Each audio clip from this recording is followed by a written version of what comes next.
Emma's legs gave out without warning. One moment she was walking through the melting snow toward the fort's main building, her traveling bag clutched in numb fingers. And the next the world tilted sideways. She felt herself falling, the ground rushing up to meet her, and thought distantly that this was a terrible way to arrive at her new life. Then strong arms caught her, pulling her against a chest as solid as the mountains surrounding them, and a deep voice said her name like a prayer. Her eyes fluttered open to see a face that made her forget the cold, forget her exhaustion, forget everything except the feeling of being held like she was something precious. Sandy brown hair fell across a weathered forehead. Hazel eyes, more gold than green in the late afternoon light, searched her face with an intensity that made her breath catch.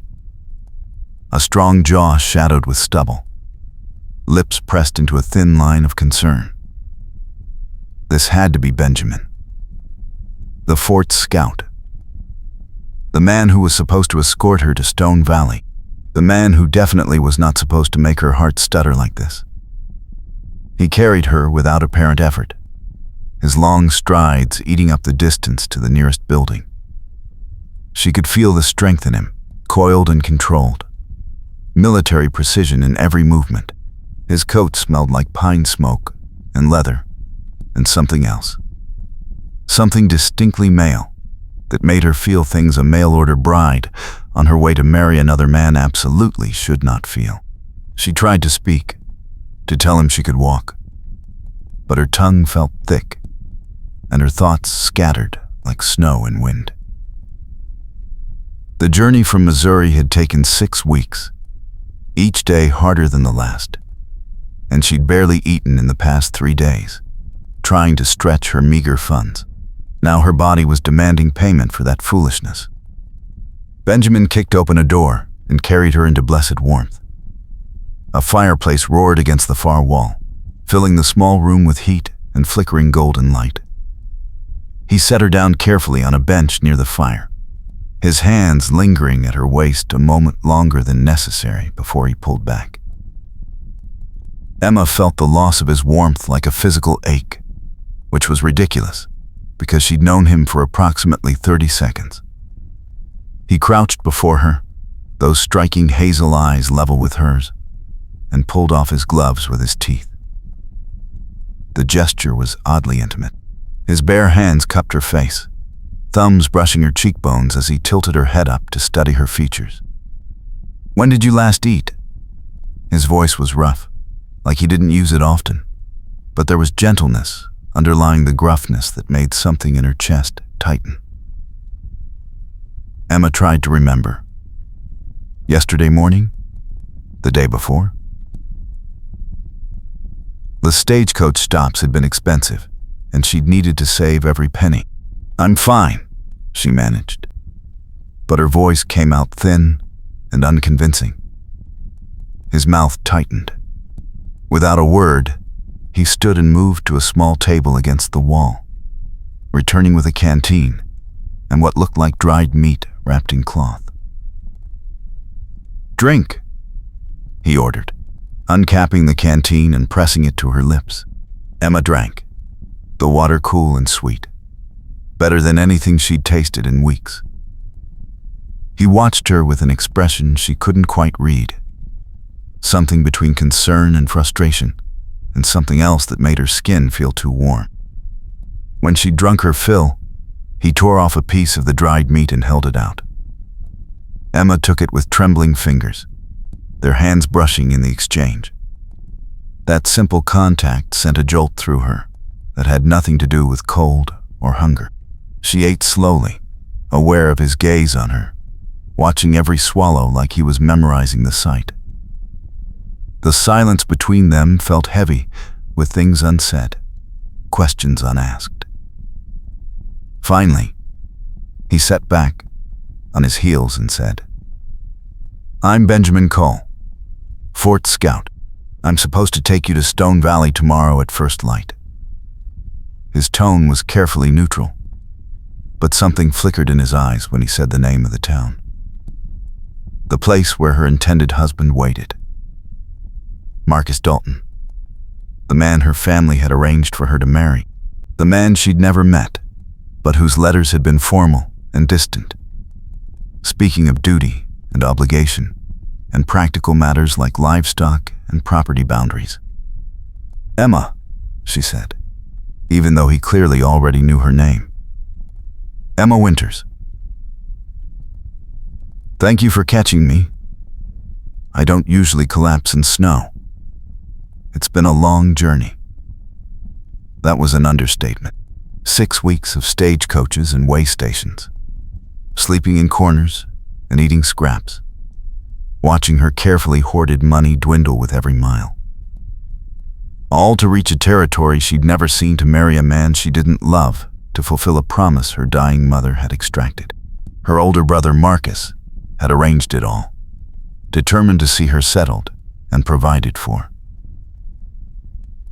The groom shared his name, a distant cousin of their father's she'd met exactly twice in childhood. Marcus Dalton was respectable, established, a man who could give her security. That was what mattered, her brother had said. Love was a luxury poor families couldn't afford. Benjamin's jaw tightened again, like he was holding back words. He stood abruptly and moved to the fireplace, adding another log with more force than necessary. Sparks flew up the chimney. Emma watched the way his shoulders moved under his coat, the controlled strength in every gesture.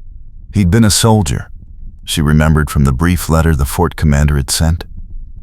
Fought in the war, earned commendations, chose to stay on the frontier rather than return east.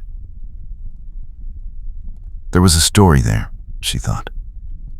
Something in the set of his shoulders, the shadows in his eyes. He turned back to face her and caught her staring. For a moment, neither looked away. The air between them felt charged, like the moment before lightning struck. Then Benjamin cleared his throat and said, "You should rest. The room next door is clean. I'll bring you something more to eat." His voice was rough again, almost harsh, and Emma realized with a start that he was angry. But not at her, at something else. He moved toward the door, his stride stiff, and she found herself speaking before she could think better of it. "Why did you come west?" The question hung in the air. He stopped with his hand on the doorframe, his back to her, and for a long moment she thought he wouldn't answer. Then he said, without turning, "Because there's nothing for me back east.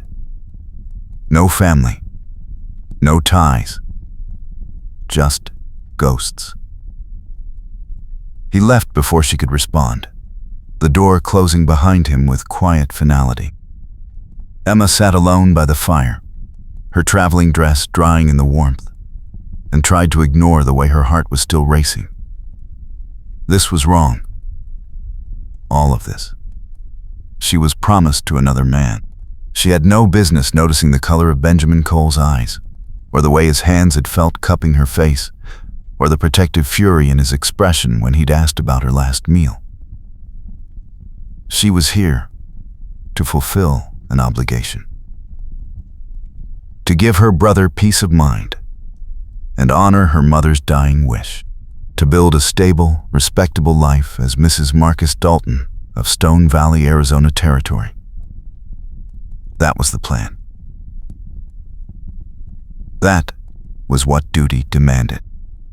So why did sitting in this small room, still feeling the phantom warmth of Benjamin's arms, feel more like home than anywhere she'd been in years? The next morning came too soon. Emma woke in a narrow bed in a room that smelled of cedar and sage, wrapped in blankets that weren't hers, with sunlight streaming through a small window. For a moment she couldn't remember where she was. Then it all came rushing back. The collapse. Benjamin catching her, those hazel eyes. She sat up quickly, her head spinning only slightly, and found a basin of water waiting on a small table, along with a cloth and a piece of soap. Someone had been in while she slept. The thought should have alarmed her, but somehow it didn't. She washed quickly in the cold water, braided her honey blonde hair with practiced fingers, and put on her only other dress, a simple navy wool that had seen better days, but was at least clean. When she emerged from the room, she found Benjamin waiting in the main room.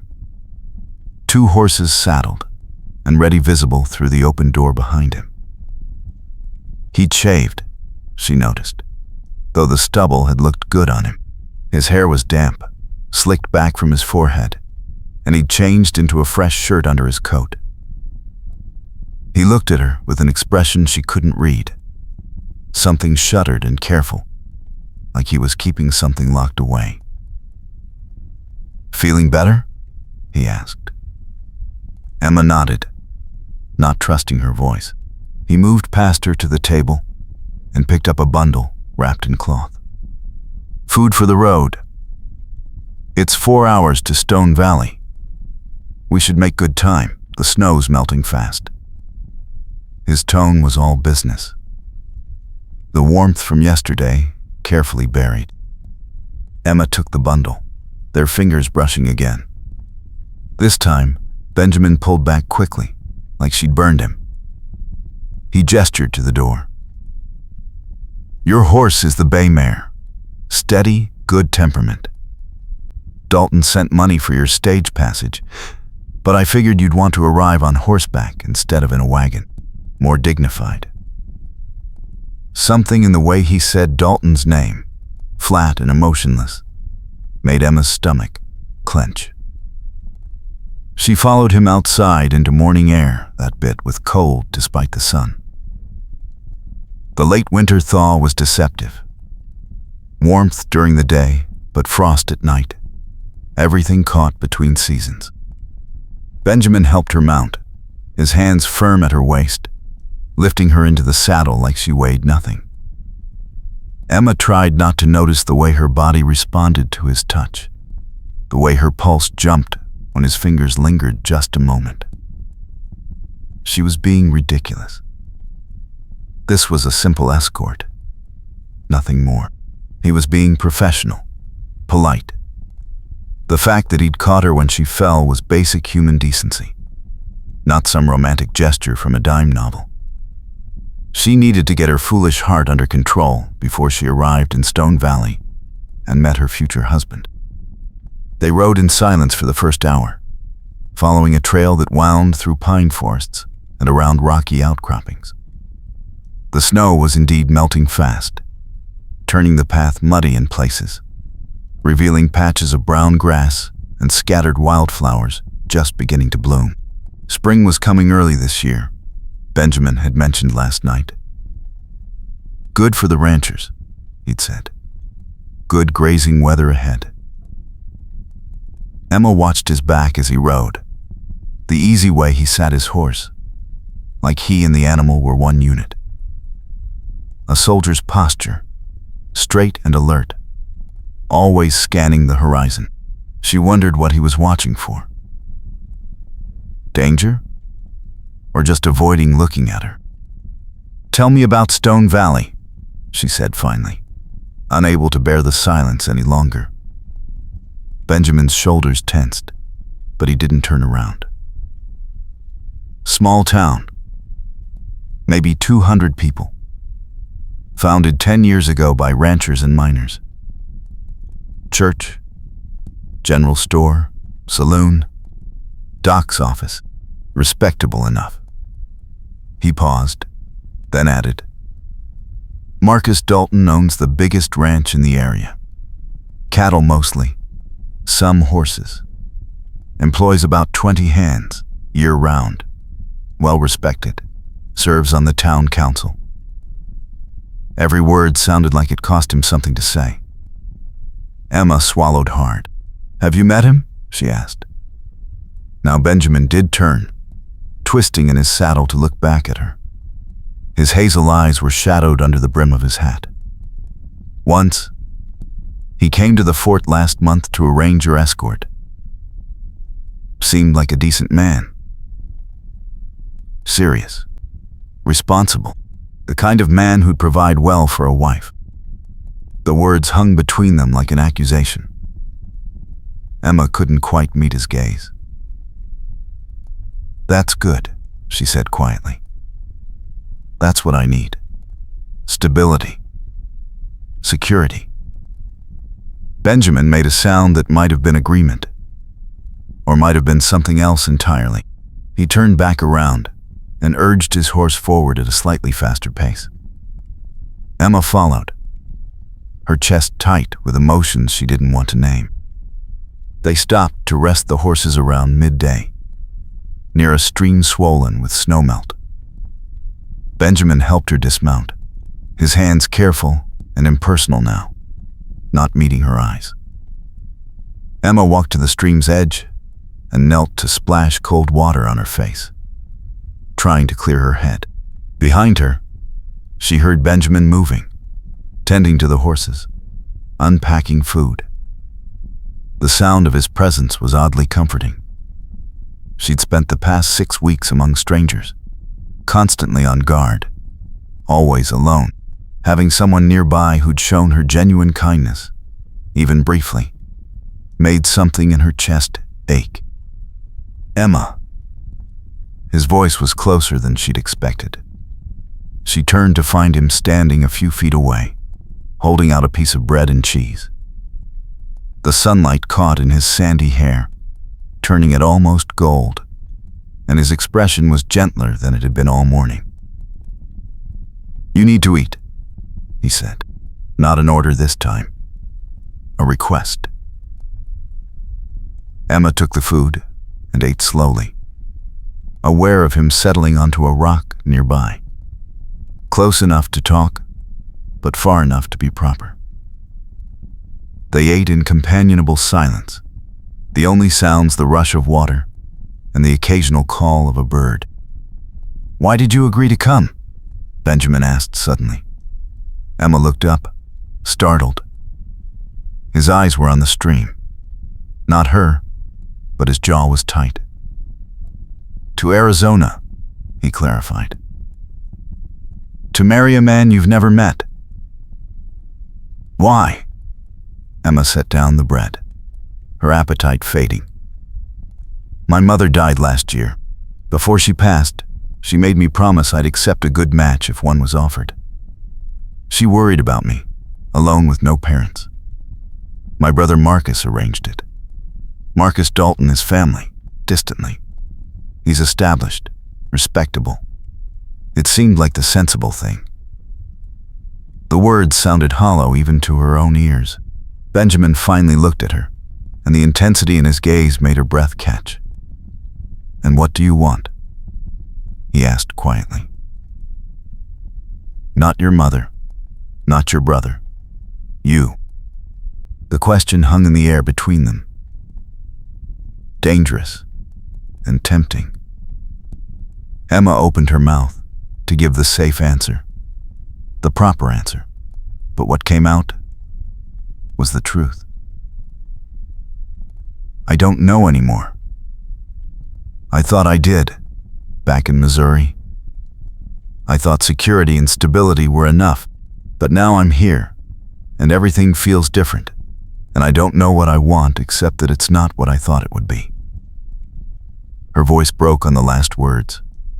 She looked away, blinking hard, embarrassed by the admission. She felt rather than saw Benjamin move closer. When she dared to glance at him, he was crouched beside her, his face level with hers, just like yesterday by the fire. "Emma," he said, and her name in his rough voice did things to her insides that were completely inappropriate. "You don't have to do this. If you don't want to marry Dalton, you don't have to. There are other options. You could stay at the fort, work in the commander's house, or go to Stone Valley and find your own way. You're not trapped." His hand came up, hesitating. then brushed a strand of hair back from her face. The touch was feather-light, but it burned. Emma's eyes locked with his, and she saw it then, clear as day. He wanted her. This man she'd known for barely 24 hours wanted her with an intensity that made her dizzy. And God help her, she wanted him too. Wanted him in ways she'd never wanted anyone, not even the boy she'd thought she'd loved back home before the war took him. This was different. Sharper. More real. Benjamin's thumb traced her cheekbone, and she leaned into the touch without thinking, her eyes fluttering closed. She heard him inhale sharply. Then, his hand was gone, and he was standing, putting distance between them, his back rigid. "We should go," he said, his voice strained. "We're burning daylight." The last 2 hours to Stone Valley passed in strained silence. Emma rode behind Benjamin, watching his shoulders, memorizing the way he moved, knowing that once they reached town, this thing between them, whatever it was, would be over before it could begin. She was promised to Marcus Dalton. Benjamin was an honorable man who wouldn't interfere with that. And she was a woman who kept her promises, even when her heart screamed at her to turn her horse around and ride in the opposite direction. Stone Valley appeared as they crested a ridge, a collection of buildings nestled in a valley between snow-capped mountains. Even from a distance, Emma could see the church steeple, the main street with its shops and houses, the sprawl of ranches on the outskirts. It looked peaceful, settled, exactly the kind of place where a woman could build a quiet, respectable life. Exactly the kind of place that suddenly felt like a prison. Benjamin reined in his horse at the ridge, and Emma stopped beside him. They sat there for a long moment, looking down at the town, neither speaking. Finally, Benjamin said, without looking at her, "The big ranch on the east side. That's Dalton's place. He'll be expecting you. I'll take you to the hotel first so you can clean up, then escort you to meet him." His voice was carefully neutral again, all emotion locked away. Emma wanted to scream. Instead, she said quietly, "Thank you for everything, Benjamin. For catching me, for bringing me safely here. I won't forget your kindness." Now he did look at her, and the naked longing in his eyes nearly undid her. "Emma," he started, then stopped. Shook his head. "You deserve to be happy. Remember that." He spurred his horse forward down the trail before she could respond, leaving her to follow, her vision blurred with tears she refused to let fall. The town was bigger up close than it had seemed from the ridge. The main street was busy with afternoon activity, ranchers and miners and townspeople going about their business. Emma felt eyes on her as they rode through, curiosity and speculation in every glance. A stranger in town was always noteworthy, but a woman arriving with Benjamin Cole was apparently especially interesting. She heard whispers, saw women lean together to talk behind their hands. Benjamin seemed oblivious, his face set in hard lines as he led her to a 2-story building with a sign reading Stone Valley Hotel.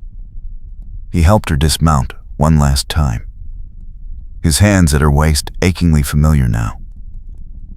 For just a moment, as her feet touched the ground, they stood close enough that she could feel the heat of him, smell the leather and pine smoke scent that was distinctly his. Benjamin's hands tightened on her waist, and she looked up into his face. His hazel eyes were turbulent, full of things he wouldn't say. Emma's hand came up of its own accord, resting against his chest, feeling the rapid beat of his heart under her palm. "Benjamin," she whispered, not knowing what she was asking for, but asking anyway. His jaw clenched, and he stepped back, breaking the contact, his hands falling away. "I'll get your bag," he said roughly, turning to his horse. Emma stood there feeling cold despite the afternoon sun, watching him move with that controlled soldier's grace, knowing she was losing something she'd never really had. He returned with her travel-worn bag and walked with her into the hotel, speaking briefly with the clerk, arranging a room. Emma barely heard the conversation, her mind numb and racing simultaneously. When they stood outside her room, Benjamin finally met her eyes again. "Dalton said he'd call on you this evening. 6 o'clock. He's eager to meet you." Each word seemed to cost him. Emma nodded, not trusting her voice. Benjamin hesitated, then reached out and took her hand, his thumb brushing across her knuckles in a gesture that was goodbye and regret and promise all at once. "If you need anything," he said quietly, "anything at all, I'll be at the fort. Just send word." Then he was gone, his boots echoing down the hallway, leaving Emma standing in the doorway of her hotel room with her heart in pieces and her future waiting like a sentence to be served. She had 2 hours until Marcus Dalton arrived. 2 hours to compose herself, to put on her best dress and pin up her hair and become the proper mail-order bride she was supposed to be. 2 hours to bury whatever this thing was that had sparked between her and Benjamin Cole. 2 hours to convince herself that duty and obligation were enough, that security mattered more than the way a man's eyes could make her feel seen for the first time in her life, that she could be happy with a respectable husband and a comfortable home, and never wonder what might have been if she'd been brave enough to choose differently. Emma closed the door and leaned against it, sliding down to sit on the floor, and finally let the tears fall. Outside, the sounds of Stone Valley continued, oblivious to the quiet breaking of one woman's heart. When the knock came at 6 o'clock precisely, Emma was ready. She'd washed in the basin, changed into her best dress, a deep green wool that brought out her eyes, and pinned her hair up in a style her mother had taught her. She'd cried herself out, and then dried her tears, and put on the face she'd been perfecting since her mother died. Composed, pleasant, agreeable. The perfect wife for a man who valued respectability above all else. She opened the door to find a man in his mid-40s, tall and spare, with thinning brown hair and pale gray eyes. He wore a well-cut suit that spoke of prosperity, and his expression was serious, but not unkind. "Miss Winters," he said, inclining his head. "I'm Marcus Dalton. I hope your journey wasn't too arduous." His voice was cultured, educated, nothing like Benjamin's rough warmth. Emma curtsied slightly and invited him in. Proper etiquette, demanding a chaperone, but the frontier being less rigid about such things. Marcus Dalton settled into the room's single chair and gestured for her to take the bed. He studied her with an assessing gaze that made her feel like livestock being evaluated for purchase, though his expression remained polite. "You look like your mother," he said finally. "I remember her from when we were children. A good woman. I was sorry to hear of her passing." Emma murmured appropriate thanks. Marcus nodded and continued.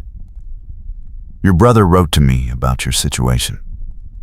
A young woman alone, no family, limited prospects. I'm in a position to provide security and comfort. I need a wife to run my household and eventually give me heirs. It seems a mutually beneficial arrangement." The words were practical, businesslike. Exactly what Emma should have wanted. A clear understanding, no false promises of love or passion, just a partnership based on mutual need. So why did it feel like she was suffocating? Marcus was still talking, outlining his expectations. A wife who could manage servants, entertain visiting ranchers and their wives, represent his household well in town. Children, preferably sons, but he'd accept daughters. A quiet, respectable life. He didn't mention affection or companionship, or anything resembling emotional connection. Emma realized with a sinking feeling that he didn't expect those things. This was a transaction to him, nothing more. "Do you have any questions?" Marcus asked when he'd finished his recitation. Emma wanted to ask if he'd ever feel anything for her beyond cordial respect. If he'd ever look at her the way Benjamin had, like she was something precious and terrifying all at once. If he believed in love, or if he thought it was foolish sentiment best left to poets and dreamers. Instead, she said, "When did you want to have the wedding?" Marcus looked pleased at her practicality. "Next Saturday, if that suits you. Give you a week to settle in, meet the town, prepare. The ceremony will be at the church, small affair, just the immediate community. Then you'll move to the ranch and begin your duties as my wife." Duties. Not joys or adventures or partnership. Duties. Emma nodded mechanically, hearing herself agree to everything, watching her future take shape like a path narrowing to a single point. Marcus stood, clearly satisfied with how the meeting had gone. "I'll call on you again tomorrow. Take you to dinner, so you can be seen in town as my intended. The hotel will add your meals to my account until the wedding. If you need anything, send word to the ranch." He paused at the door, looking back at her with something that might have been an attempt at warmth. "I think we'll do well together, Miss Winters. You seem like a sensible woman who understands what's important." Then, he was gone, leaving Emma alone in the rapidly darkening room. She sat motionless for a long time after he left, staring at nothing. A sensible woman who understands what's important. That's what she was, apparently. Sensible Emma Winters, who would become sensible Mrs. Marcus Dalton, and live a sensible, respectable life, and never, ever think about hazel eyes and gentle hands, and a voice that made her name sound like music. A week. She had a week before the door closed forever on any other possibility. The next 3 days passed in a blur of social obligations. Marcus called on her each day, took her to dinner at the hotel restaurant where she was introduced to what felt like every person in Stone Valley. The mayor and his wife. The doctor. The general store owner. The preacher who would perform their ceremony. Everyone was polite, welcoming, eager to meet Marcus Dalton's bride-to-be. Emma smiled and answered questions and played the role expected of her, while inside she felt increasingly hollow. She didn't see Benjamin. She looked for him, though she told herself she shouldn't. Every time she walked down the main street on Marcus's arm, her eyes scanned the crowd. Every rider that passed made her heart jump. But Benjamin Cole stayed away, up at the fort presumably, doing whatever scouts did. She told herself it was better this way. Cleaner. Seeing him again would only make everything harder. On the 4th day, Marcus took her to see the ranch. They rode out in his buggy, a well-sprung vehicle that spoke of money and status, so different from the hard saddle she'd ridden from the fort. The ranch house was impressive. 2 stories of whitewashed wood, with a wide porch and real glass windows. Inside, it was furnished with pieces shipped from back east, carpets and drapes and furniture that wouldn't have been out of place in a St. Louis parlor. "I want you to feel at home here," Marcus said, showing her through rooms that felt more like a museum than a home. "You'll have a household account for anything you need. Mrs. Chen, the housekeeper, will help you learn the routines." Emma met Mrs. Chen, a quiet Chinese woman who'd been with Marcus for 5 years, and the various ranch hands who worked the property. They all treated her with respect, if not warmth, already seeing her as the boss's wife. Marcus showed her the bedroom that would be theirs. A large room with a 4-poster bed and matching furniture. Everything proper and expensive and completely impersonal. "I trust you'll find it comfortable," he said. Emma murmured agreement, trying not to think about sharing that bed with this man she barely knew. This man who looked at her like a solution to a problem, rather than a woman he desired. They had dinner with Mrs. Chen serving, Marcus discussing ranch business throughout the meal like she was already his wife, and this was their routine. Fence repairs needed on the north pasture. A new bull he was considering purchasing. Concerns about the price of beef.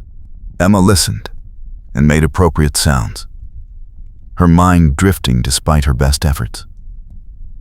When he took her back to town as evening fell, Marcus said, "You're adjusting well. I'm pleased. You'll make a fine ranch wife."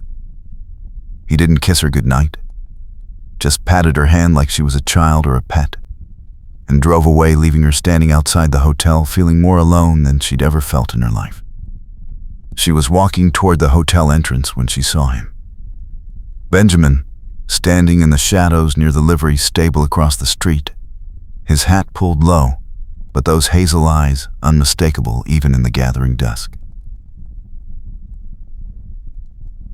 Their gazes locked, and Emma froze, her heart suddenly pounding. He didn't move, didn't call out, just stood there, watching her with an expression that made her chest ache. She took a step toward him without thinking, drawn like metal to a magnet. But then the hotel door opened and voices spilled out, townspeople leaving after their dinner, and when she looked back, Benjamin was gone. Vanished into the shadows like he'd never been there at all. Emma made it to her room before the shaking started. She sat on the bed, hands trembling, and finally admitted to herself what she'd been denying for days. She couldn't do this. Couldn't marry Marcus Dalton. Couldn't spend the rest of her life in that beautiful, sterile house with a man who saw her as a useful acquisition.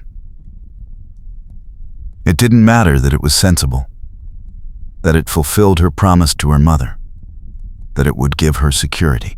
She would wither and die inside that life, slowly and quietly, until there was nothing left of the woman she'd been. But what choice did she have? She had no money, no skills beyond basic household management, nowhere to go. Breaking the engagement would shame her, make her an outcast in this small community where Marcus Dalton was respected, and she was nobody. Her brother would be furious, would see it as a betrayal of the family. And Benjamin. Benjamin hadn't offered her anything. He'd wanted her, she was sure of that, but wanting wasn't the same as offering. He was an honorable man who wouldn't interfere with another man's intended bride. Just because he'd looked at her with longing didn't mean he'd take on the responsibility of a wife, especially one who came with nothing but scandal attached. She spent a sleepless night wrestling with herself, duty warring with desire, practicality battling against the desperate need to feel something real. By morning she was exhausted, her eyes shadowed, her resolve wavering but still intact. She would go through with it. She would marry Marcus Dalton on Saturday and make the best of it and try to forget hazel eyes and gentle hands and the way her name sounded in Benjamin Cole's rough voice. The next morning brought a visitor Emma hadn't expected. A knock at her door revealed a woman near her own age, with dark hair pinned up severely and intelligent brown eyes that assessed Emma with frank curiosity. "Miss Winters?" "I'm Dr. Sarah Matthews." "Well, people call me Doc Sarah since my husband passed. I run the medical practice in town." Emma blinked in surprise. A female doctor was unusual, especially out here. Doc Sarah smiled at her expression. "I know, shocking, isn't it? But the frontier makes allowances the East doesn't. May I come in?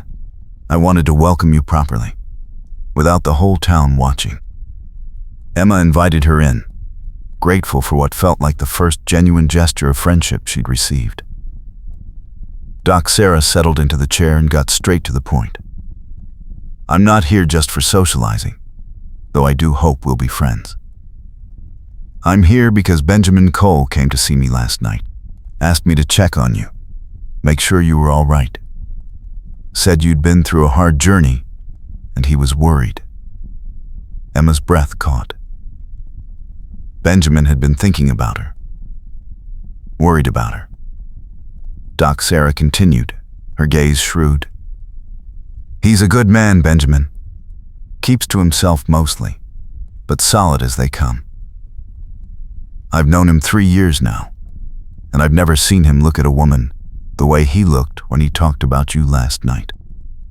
Emma didn't know what to say. Doc Sarah leaned forward, her expression serious but kind.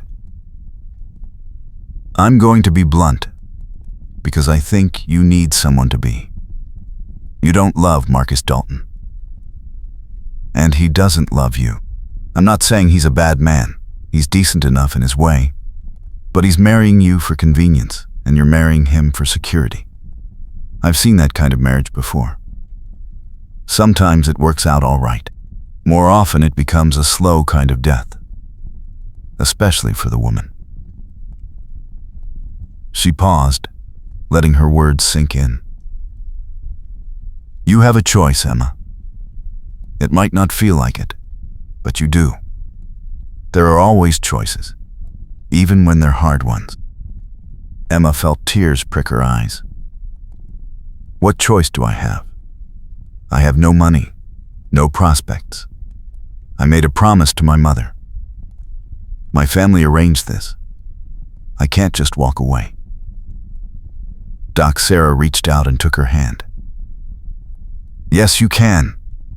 It will be hard and people will talk and your family will be angry. But you can. You could work, learn a trade. I could use help in my practice. Someone to assist with patients, keep records. It wouldn't pay much at first, but it would be honest work. You could make your own way." She squeezed Emma's hand. "Or, if there's someone else you'd rather be with, someone who looks at you like you're his whole world, well, that's a choice too." The words hung in the air between them, dangerous and tempting. Emma thought of Benjamin in the shadows last night, watching her with those haunted eyes. Thought of the way he'd caught her when she fell, carried her like she was precious, touched her face with such gentleness it had made her want to weep. Thought of the longing in his voice when he'd asked what she wanted. Not what everyone else wanted for her, but what she truly wanted for herself. "He hasn't offered me anything," Emma whispered. "Benjamin. He wants me, I think. But he hasn't said so. He's too honorable to interfere." Doc Sarah smiled slightly. "That sounds like Benjamin. But wanting is a start, Emma. And honor is only valuable when it's serving life, not preventing it. Maybe the question is, if he did offer, if he was willing to take that risk Would you be brave enough to say yes? Emma's throat tightened. Would she? Could she throw away security and respectability and her family's approval for a chance at something real? Could she be that selfish? That reckless? I don't know, she admitted.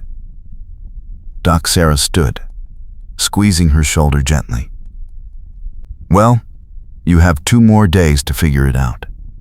The wedding's Saturday. Until you say those vows, you're still free to choose. Remember that.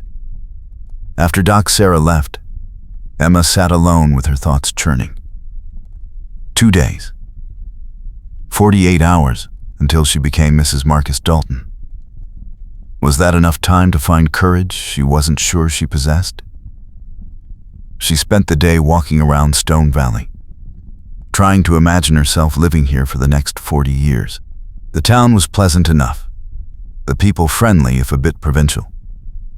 She could see herself in Doc Sarah's description, the ranch wife who attended church socials and hosted dinner parties and slowly faded into a comfortable, colorless existence. It wasn't a terrible fate. Many women would be grateful for such security. But Emma kept thinking about what Benjamin had asked. What do you want?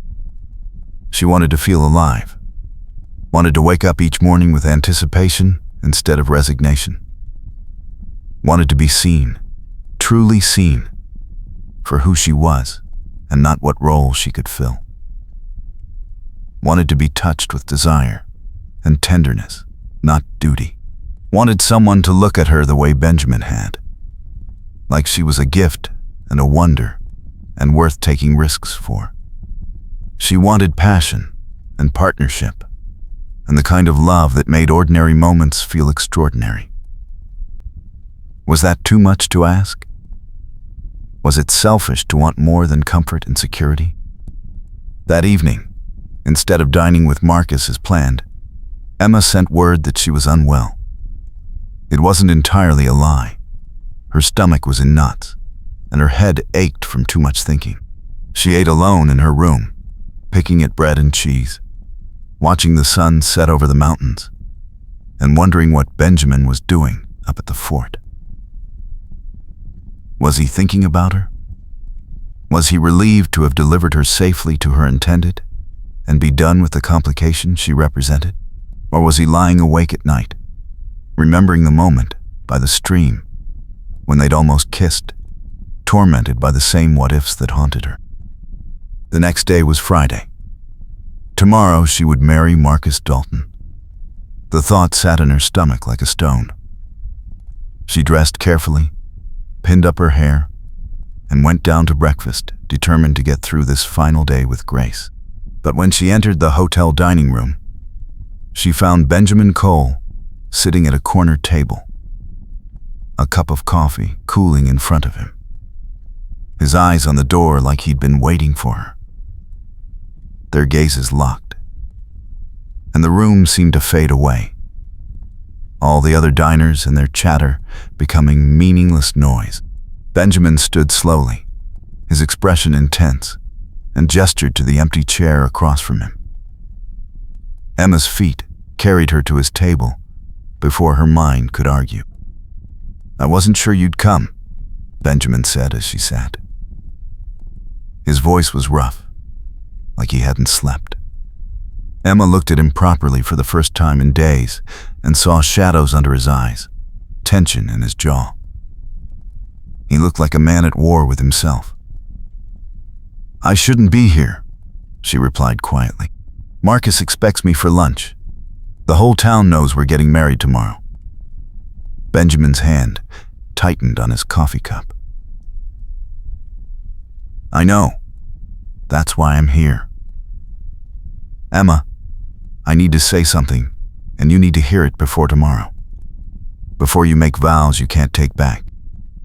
Emma's heart hammered against her ribs. "Benjamin, don't, please. It's already hard enough."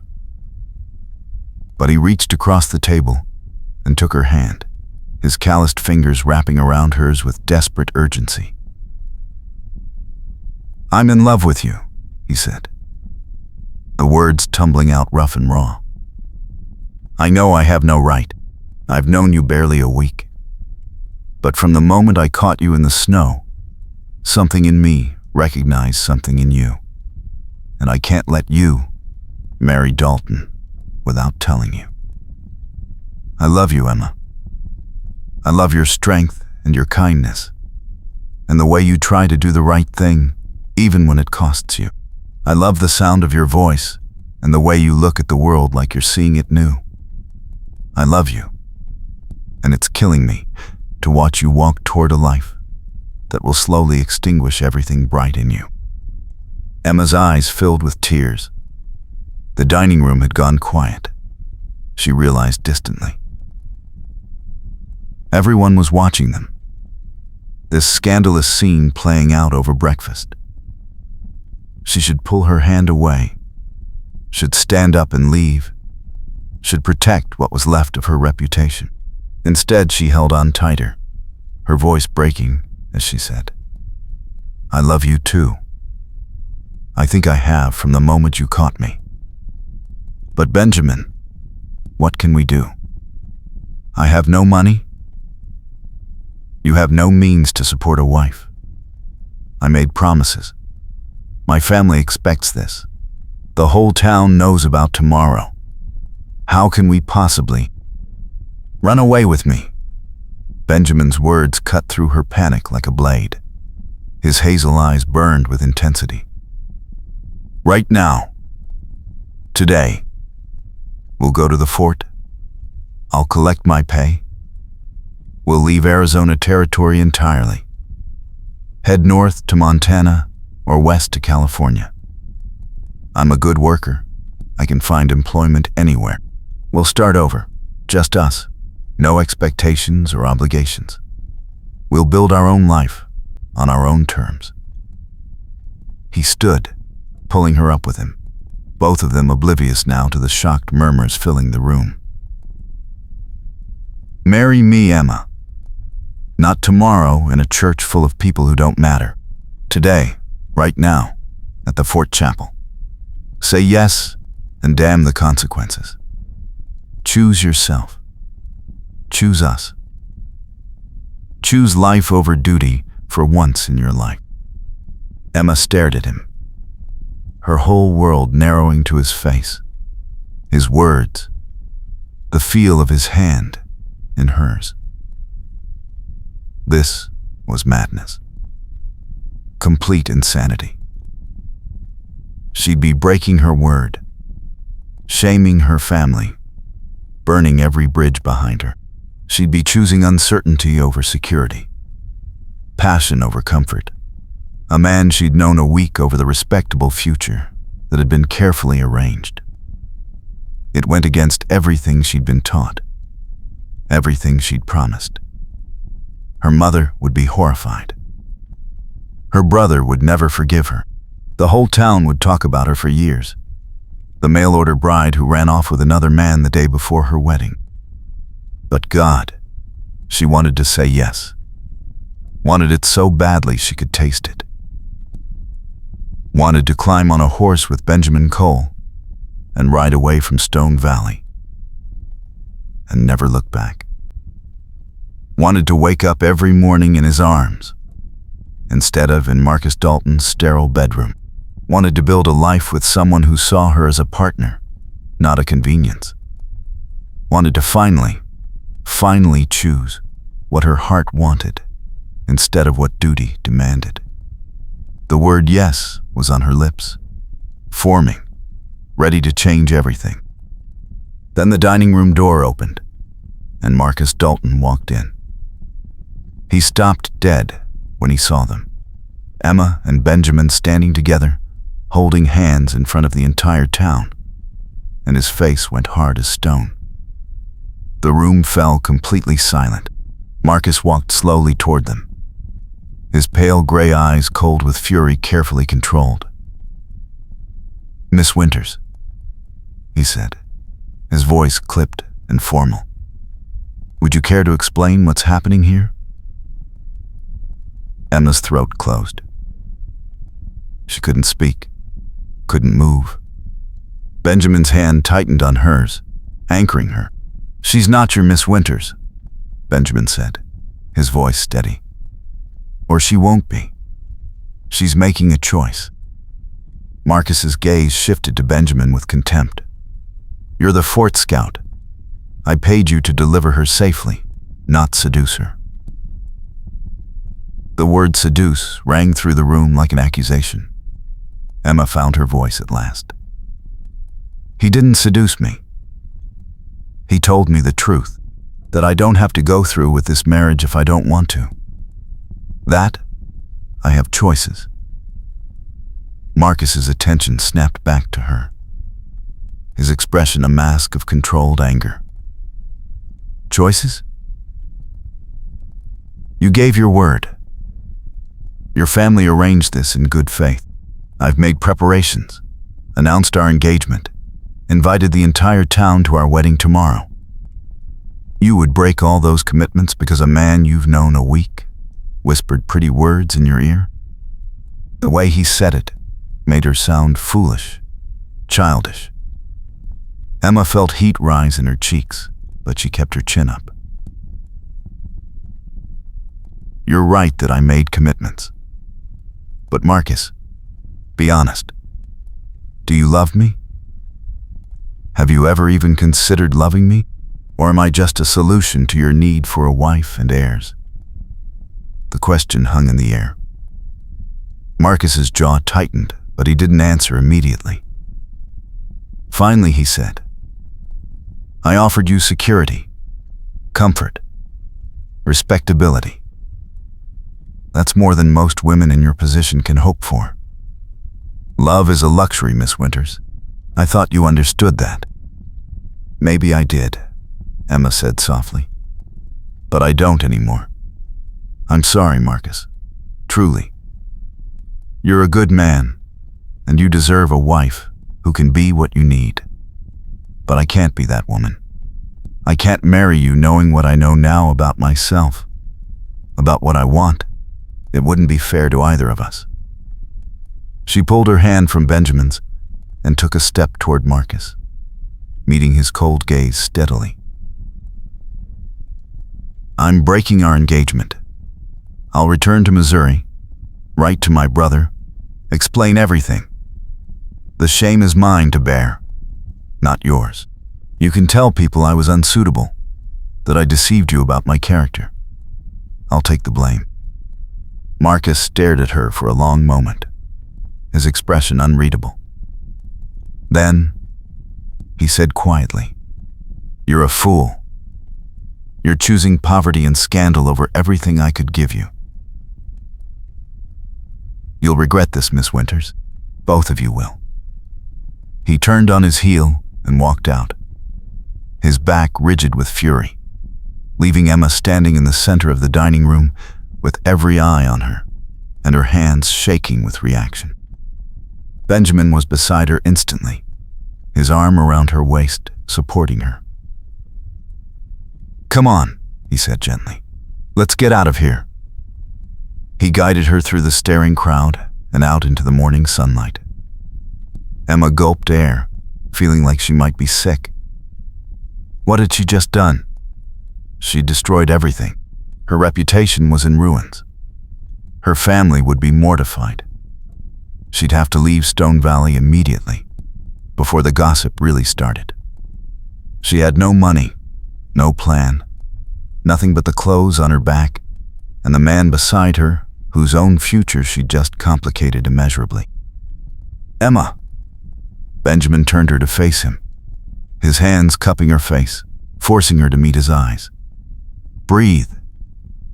Just breathe. You did the right thing. The brave thing. I'm so proud of you."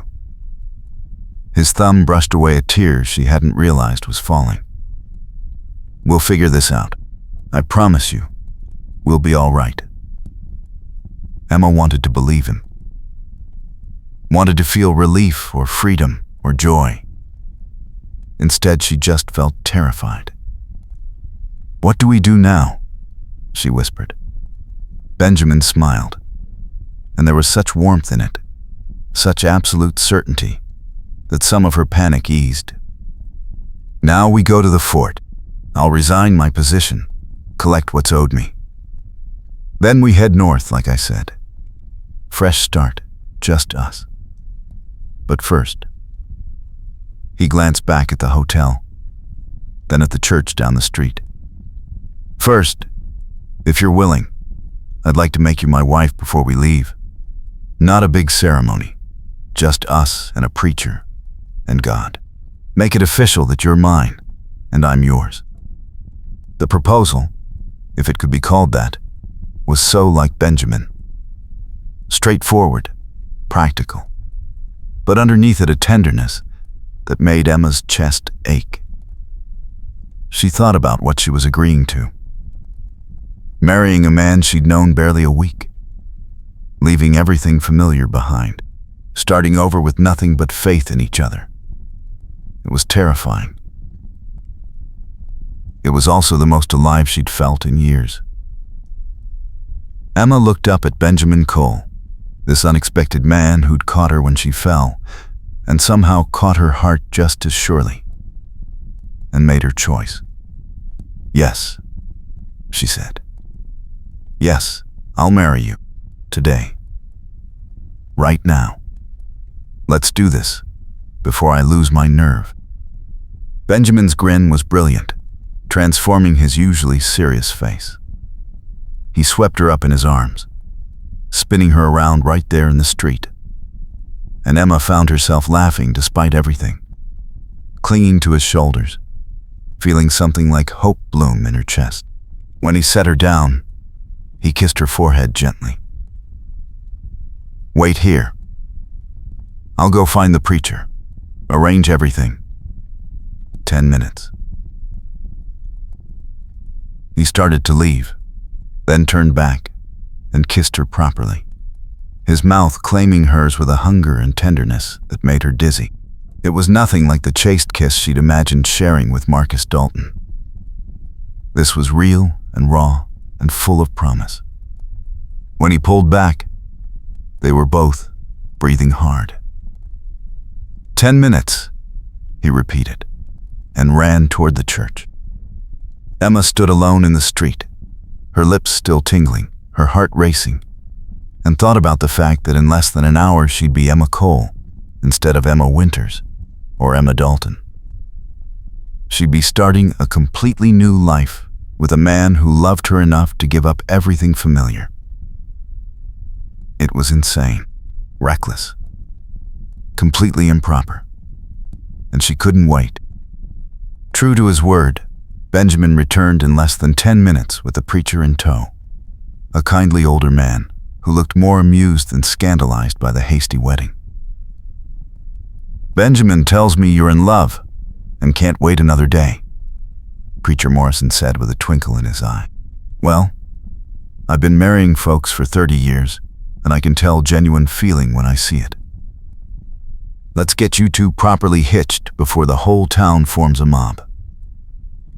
They walked to the small church, Emma's hand clasped firmly in Benjamin's, and stood before the altar with only Preacher Morrison and his wife as witnesses. The ceremony was simple. The words, ancient and binding. Benjamin spoke his vows in that rough voice she loved, promising to love and cherish and protect her all the days of his life, his hazel eyes never leaving hers. When it was Emma's turn, her voice shook, but didn't falter.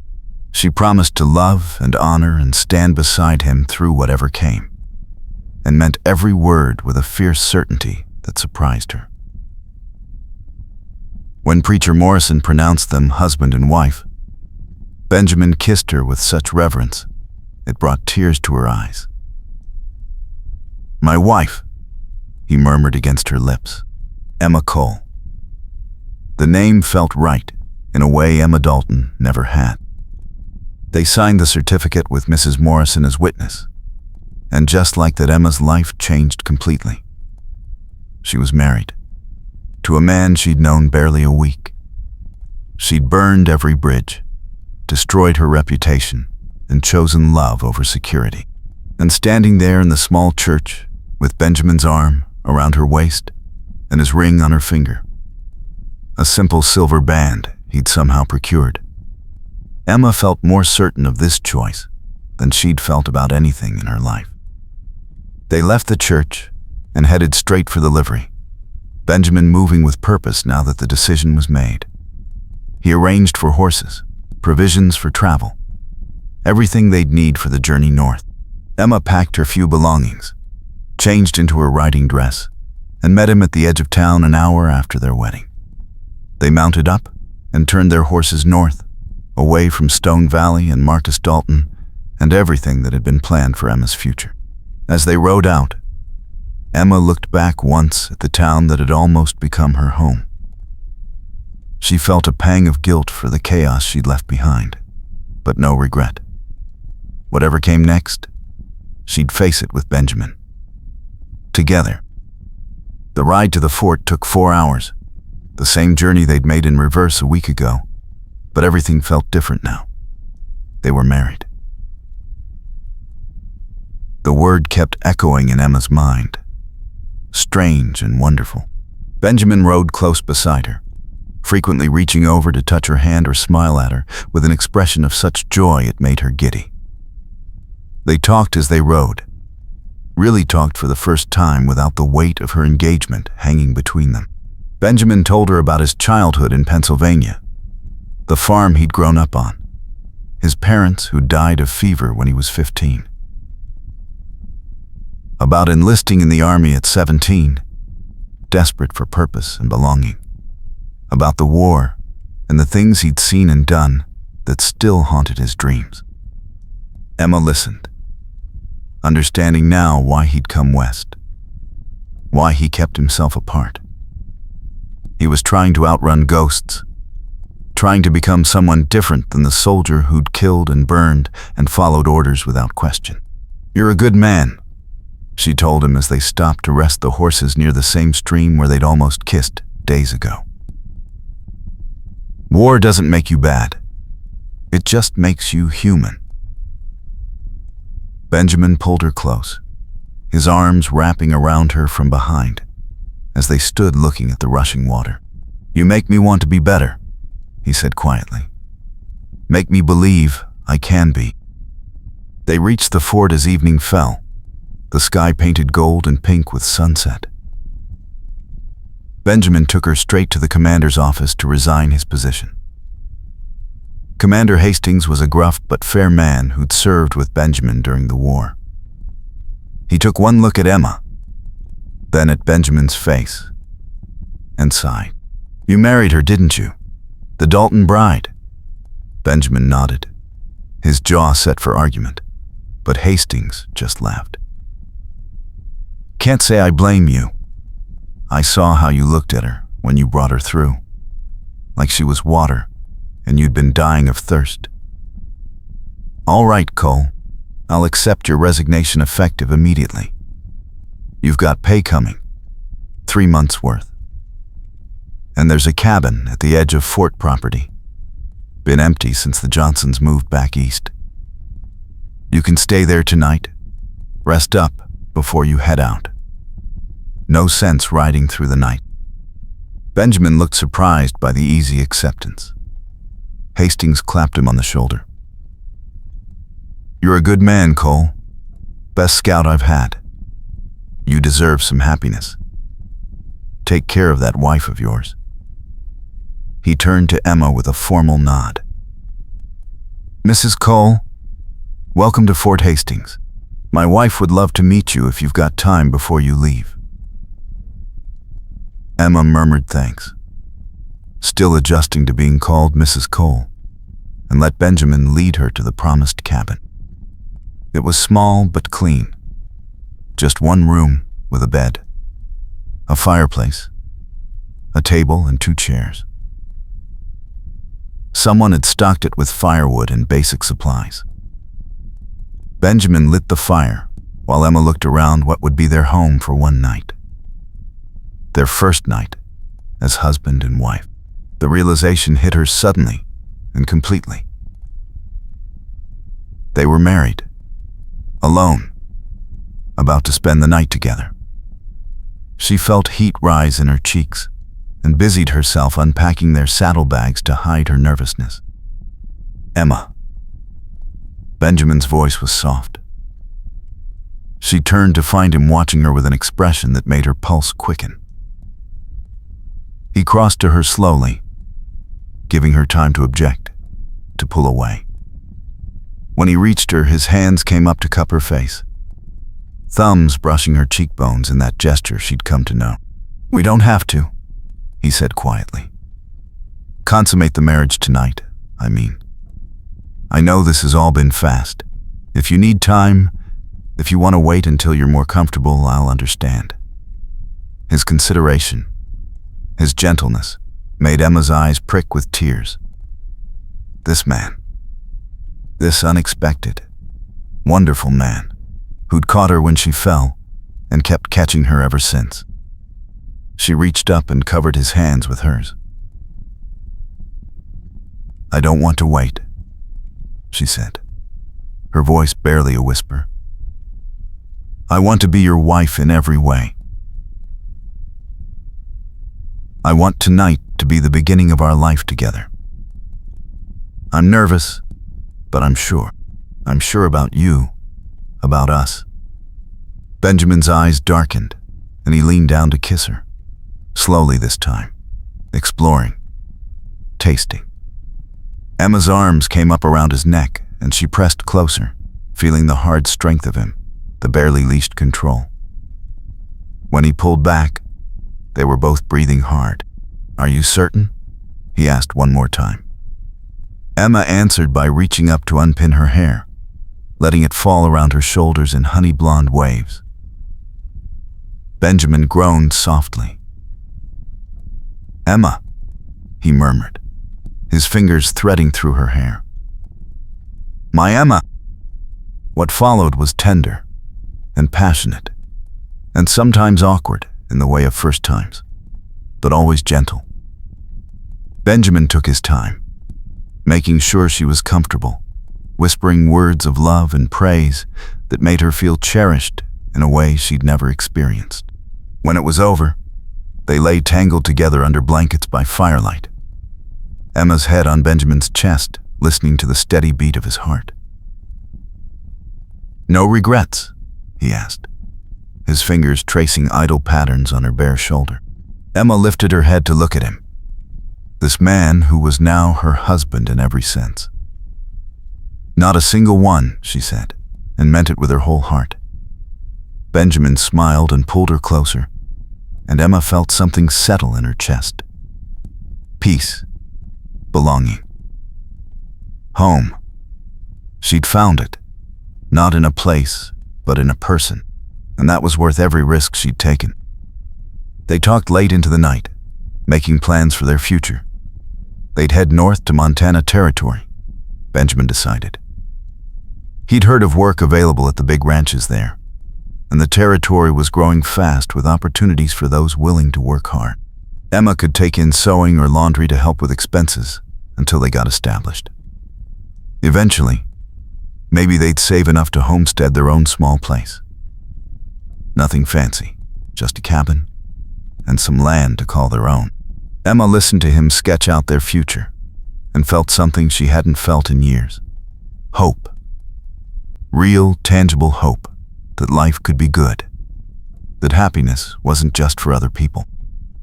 "What about your brother?" Benjamin asked carefully. "Will he come looking for you?" Emma sobered, thinking about Marcus Winters and the letter she'd have to write. "Eventually. But he's in Missouri, that's a long journey. By the time he hears what happened and could travel out here, we'll be long gone. I'll write to him from Montana, explain everything. He'll be furious, but in time maybe he'll understand. Or maybe he won't. Either way, it's my choice to make, not his." Benjamin pressed a kiss to her forehead. "You're braver than you think," he said. "Most people never have the courage to choose what they really want." They fell asleep, wrapped in each other's arms, the fire burning low, both exhausted from the emotional upheaval of the day. Emma's last thought before sleep took her was that this morning she'd woken up as Emma Winters, alone and resigned to a loveless marriage. Now she was Emma Cole, married to a man she loved desperately, about to start a new life built on passion and partnership rather than obligation. If someone had told her a week ago this was where she'd end up, she never would have believed it. But lying here in Benjamin's arms, his steady breathing in her ear, his warmth surrounding her, Emma knew she'd made the right choice. The only choice her heart would allow. Morning came too soon, pale sunlight streaming through the cabin's single window. Emma woke slowly, disoriented for a moment before remembering where she was and why. Benjamin's arm was heavy across her waist, his breathing still deep and even with sleep. She turned carefully in his embrace to study his face in the morning light. He looked younger when he slept, the tension he usually carried smoothed away. She traced the line of his jaw gently, marveling that this man was hers now, legally and completely. His eyes opened, those hazel eyes she loved, and he smiled at her with such warmth it made her heart skip. "Good morning, wife," he murmured, his voice rough with sleep. Emma smiled back. "Good morning, husband." The word felt foreign but wonderful on her tongue. They rose reluctantly, both aware that today they needed to leave, to put distance between themselves and Stone Valley before Marcus Dalton or anyone else thought to cause trouble. Benjamin made coffee while Emma tidied the cabin, both moving around each other with an ease that surprised her given how new this was. It felt right though, natural, like they'd been doing this dance for years instead of hours. They ate a simple breakfast of bread and cheese, packed their few belongings, and prepared to say goodbye to the fort that had been Benjamin's home for 3 years. Commander Hastings met them as they were saddling their horses, pressing an envelope into Benjamin's hand. "Your pay, and a bit extra. Call it a wedding gift. There's also a letter of reference in there. Any ranch in Montana will be lucky to have you." He shook Benjamin's hand firmly, then surprised Emma by taking hers as well. "Safe travels, Mrs. Cole. You've got yourself a good man there. I hope you'll both find what you're looking for up north." Emma thanked him, touched by his kindness, and mounted her horse with Benjamin's assistance. They rode out of Fort Hastings, heading north, leaving Arizona territory behind. The landscape changed gradually as they traveled, the desert giving way to grasslands and forests, mountains rising in the distance. They rode hard the first few days, putting miles between them and Stone Valley, camping under stars at night and talking for hours about everything and nothing. Benjamin taught her to really ride, not just sit a horse, but move with it, become part of it. Emma proved a quick study, and soon she was keeping pace with him easily, her confidence growing with each day. On the 4th night, they reached a small settlement called Pine Ridge and decided to stop for proper rest. The town was tiny, just a general store, a saloon, and a boarding house. But the proprietress was kind and gave them a clean room with a real bed. That night, Emma wrote her first letter to her brother. It was harder than she'd expected, trying to explain what she'd done and why, without sounding defensive or apologetic for choosing her own happiness. She told him about Benjamin, about the love that had bloomed so unexpectedly, about her certainty that this was the right path even if it wasn't the one anyone had planned. She asked for his understanding if not his approval, and promised to write again when they were settled. Benjamin read the letter when she finished, his arm around her shoulders, and said it was perfect. They posted it the next morning before leaving Pine Ridge. Another tie to the past acknowledged and released. The journey north took 2 weeks, each day bringing them closer to their new life. They passed through Colorado territory, the mountains stunning with snow-capped peaks that took Emma's breath away. Benjamin pointed out landmarks, told her stories about the land and the people who'd tried to tame it. They met other travelers on the road, mostly folks heading west with dreams of gold or land. And Benjamin was always careful to introduce Emma proudly as his wife. His hand at the small of her back were clasped with hers. Emma felt herself blooming under his attention, his respect, the way he included her in every decision about their route, or where to camp, or how to spend their dwindling funds. They crossed into Montana territory in early April, the landscape greener here, more lush with the promise of spring. The late winter thaw had given way completely to warmer weather, wildflowers beginning to carpet the meadows in brilliant colors. Benjamin seemed to relax the farther north they traveled, like he was leaving his own ghosts behind, mile by mile. Emma watched him become lighter, quicker to smile, more open with his affection. He'd always been tender with her, but now he was playful too, teasing her about her riding or stealing kisses when they stopped to rest, or pulling her into his arms to dance when they camped under stars with only the wind for music. They reached the town of Timber Ridge on a sunny afternoon in mid-April. It was larger than Stone Valley, maybe 300 people, with a main street that boasted actual boardwalks and several solid-looking businesses. Benjamin had heard about this town from other travelers, knew there were ranches nearby that hired seasonal help for spring roundup and branding. They checked into the hotel, a 2-story building that was nicer than the one in Stone Valley. And Benjamin went immediately to inquire about work, while Emma cleaned up and rested. He returned 3 hours later with news that made his eyes shine with excitement. The Barty Ranch, about 5 miles north of town, biggest spread in the area. The foreman's willing to take me on for spring work, see how I do. If it goes well, there might be permanent employment. The pay's good, Emma. Better than I made at the fort. And there's a small cabin on the property we can use. Comes with the job.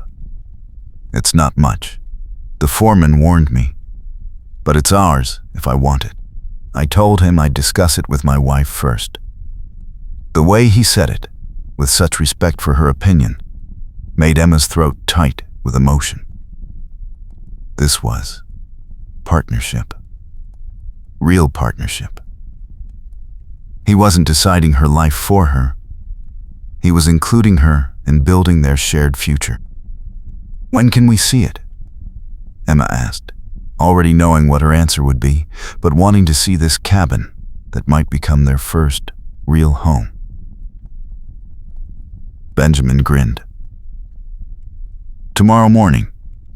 The foreman, name's Jack Sullivan, said to come by at first light. He'll show us the property. Introduce me to the owner, Mr. Thompson. If we like what we see, I can start work right away. That night they celebrated with dinner in the hotel restaurant, spending more than they should have, but feeling like it was justified. They'd made it. 2 weeks of travel, leaving everything behind.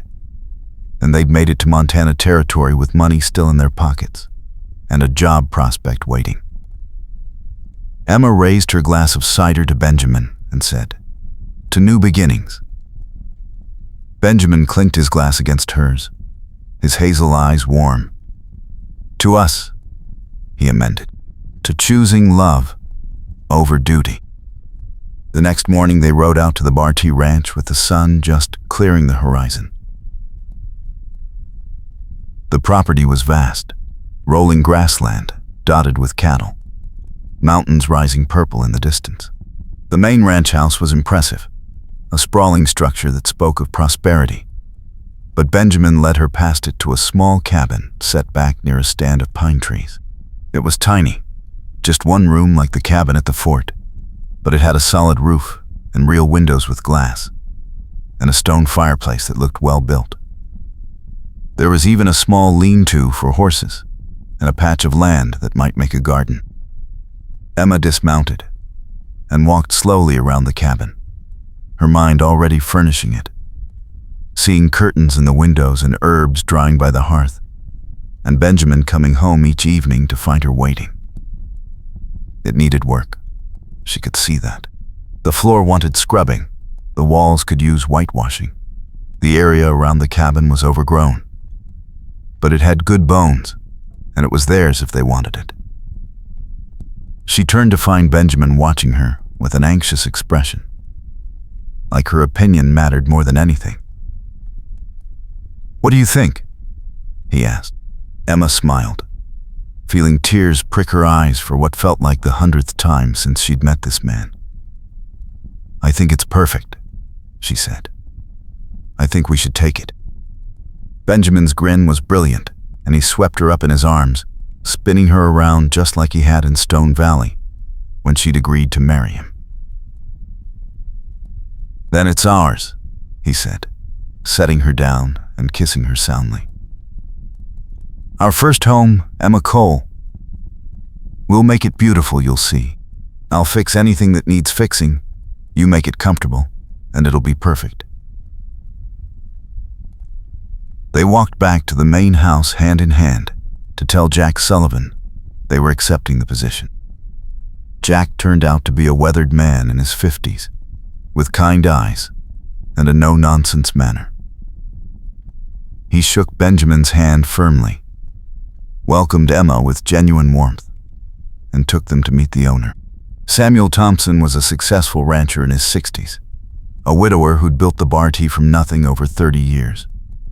He questioned Benjamin thoroughly about his experience, his skills, his plans.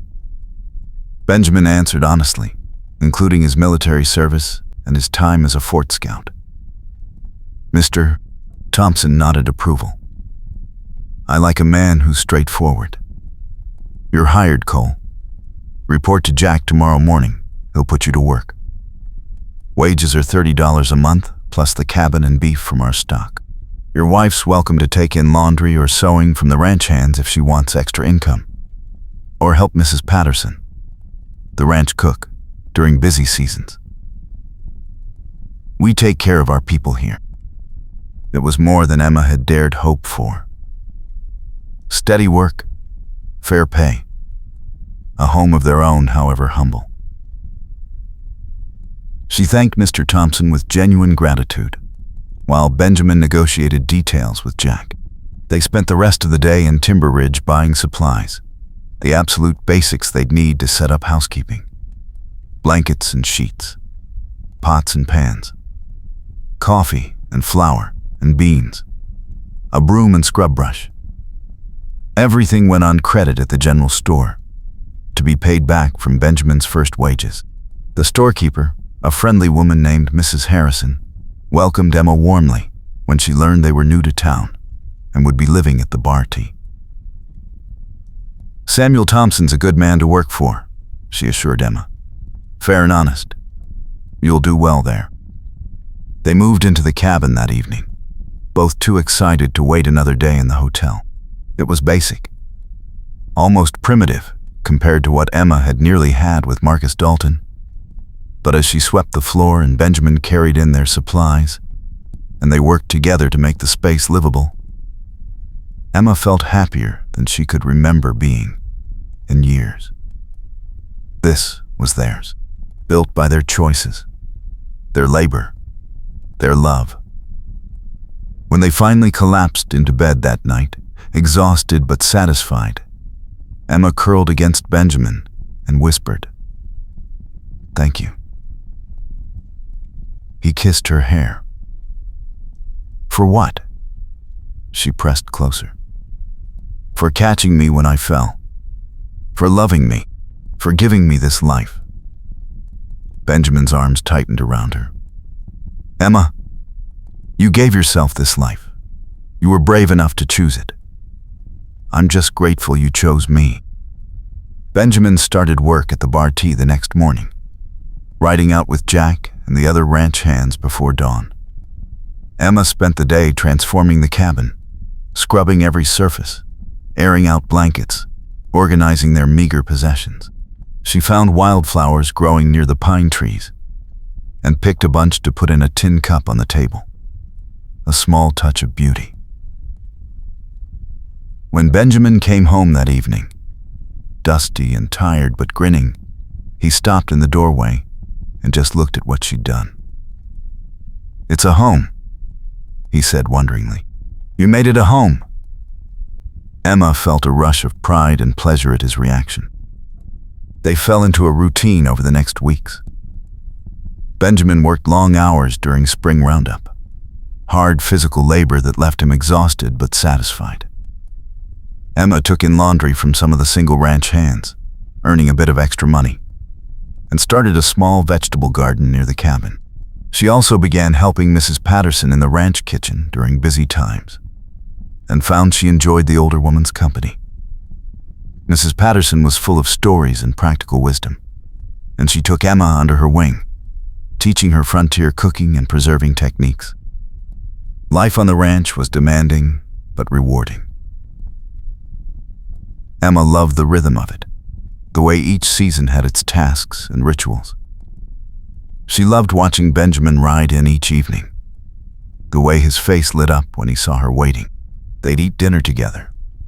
Simple meals of beef and beans and bread Emma learned to bake in their small oven, and talk about their days.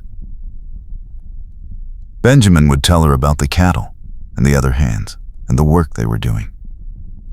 Emma would share ranch gossip from Mrs. Patterson, or news from town. Then they'd sit on the cabin's small porch, Benjamin smoking his pipe while Emma mended or knitted, watching the sun set over the mountains, content in their companionable silence. The other ranch hands accepted them gradually.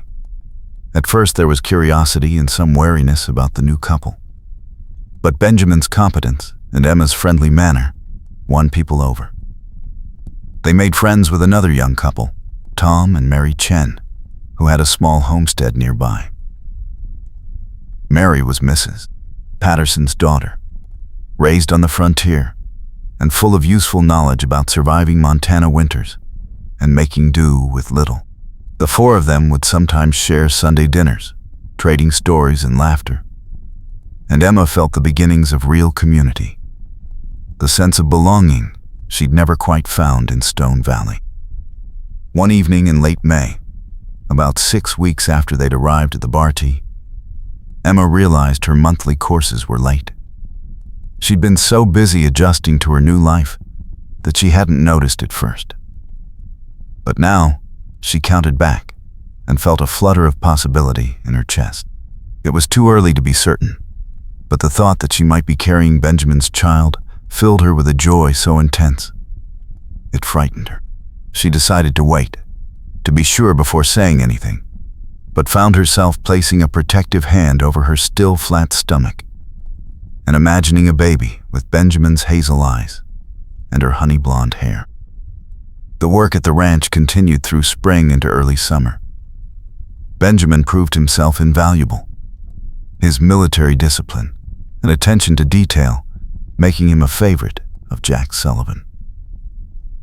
By June, Jack was talking about making Benjamin's position permanent, year-round, not just seasonal.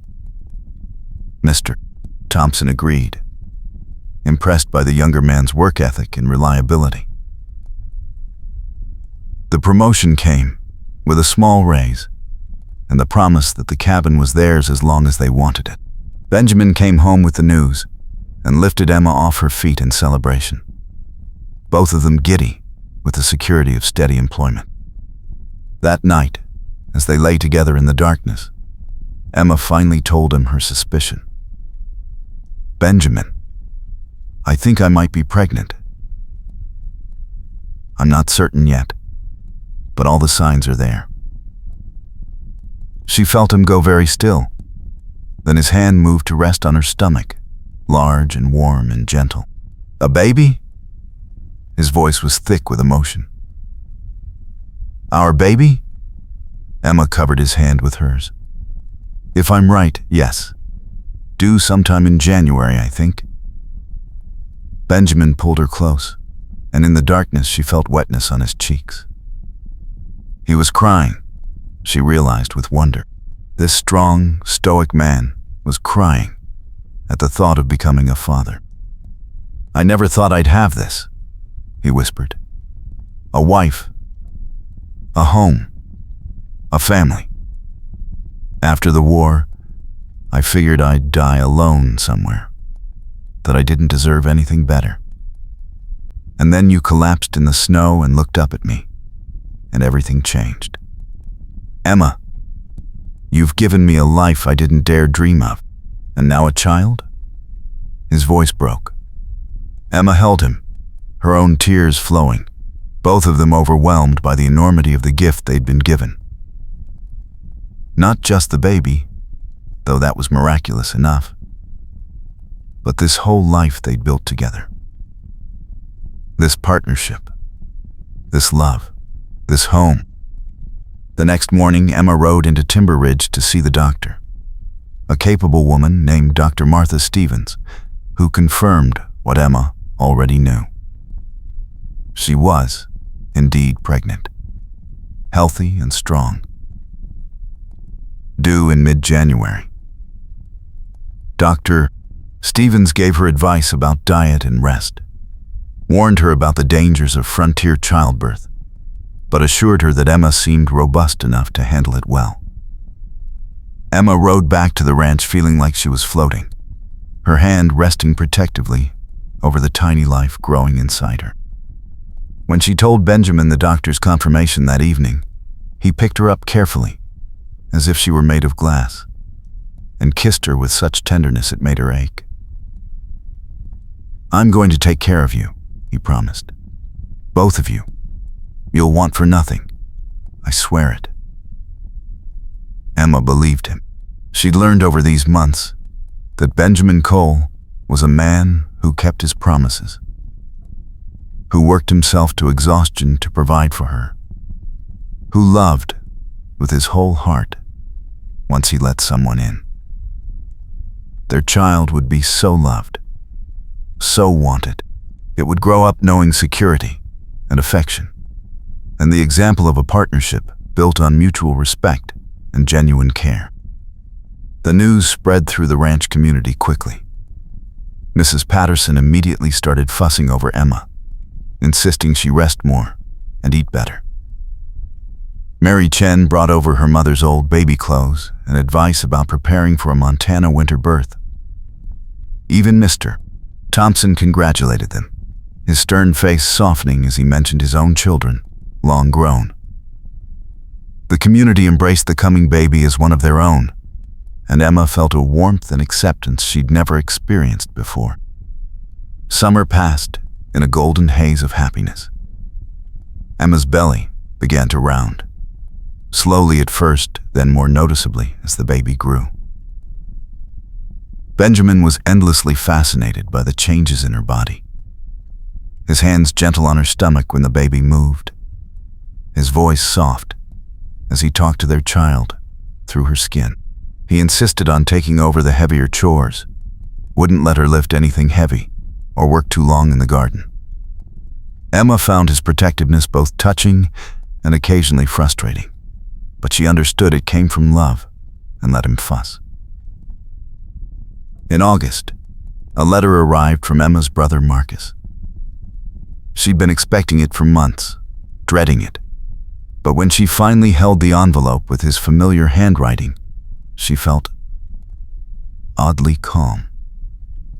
She opened it with Benjamin beside her, his hand on her shoulder in support. The letter was shorter than she'd expected, Marcus's anger evident in the clipped sentences. He was disappointed in her choices, ashamed of her behavior, unwilling to forgive what he saw as a betrayal of family and propriety.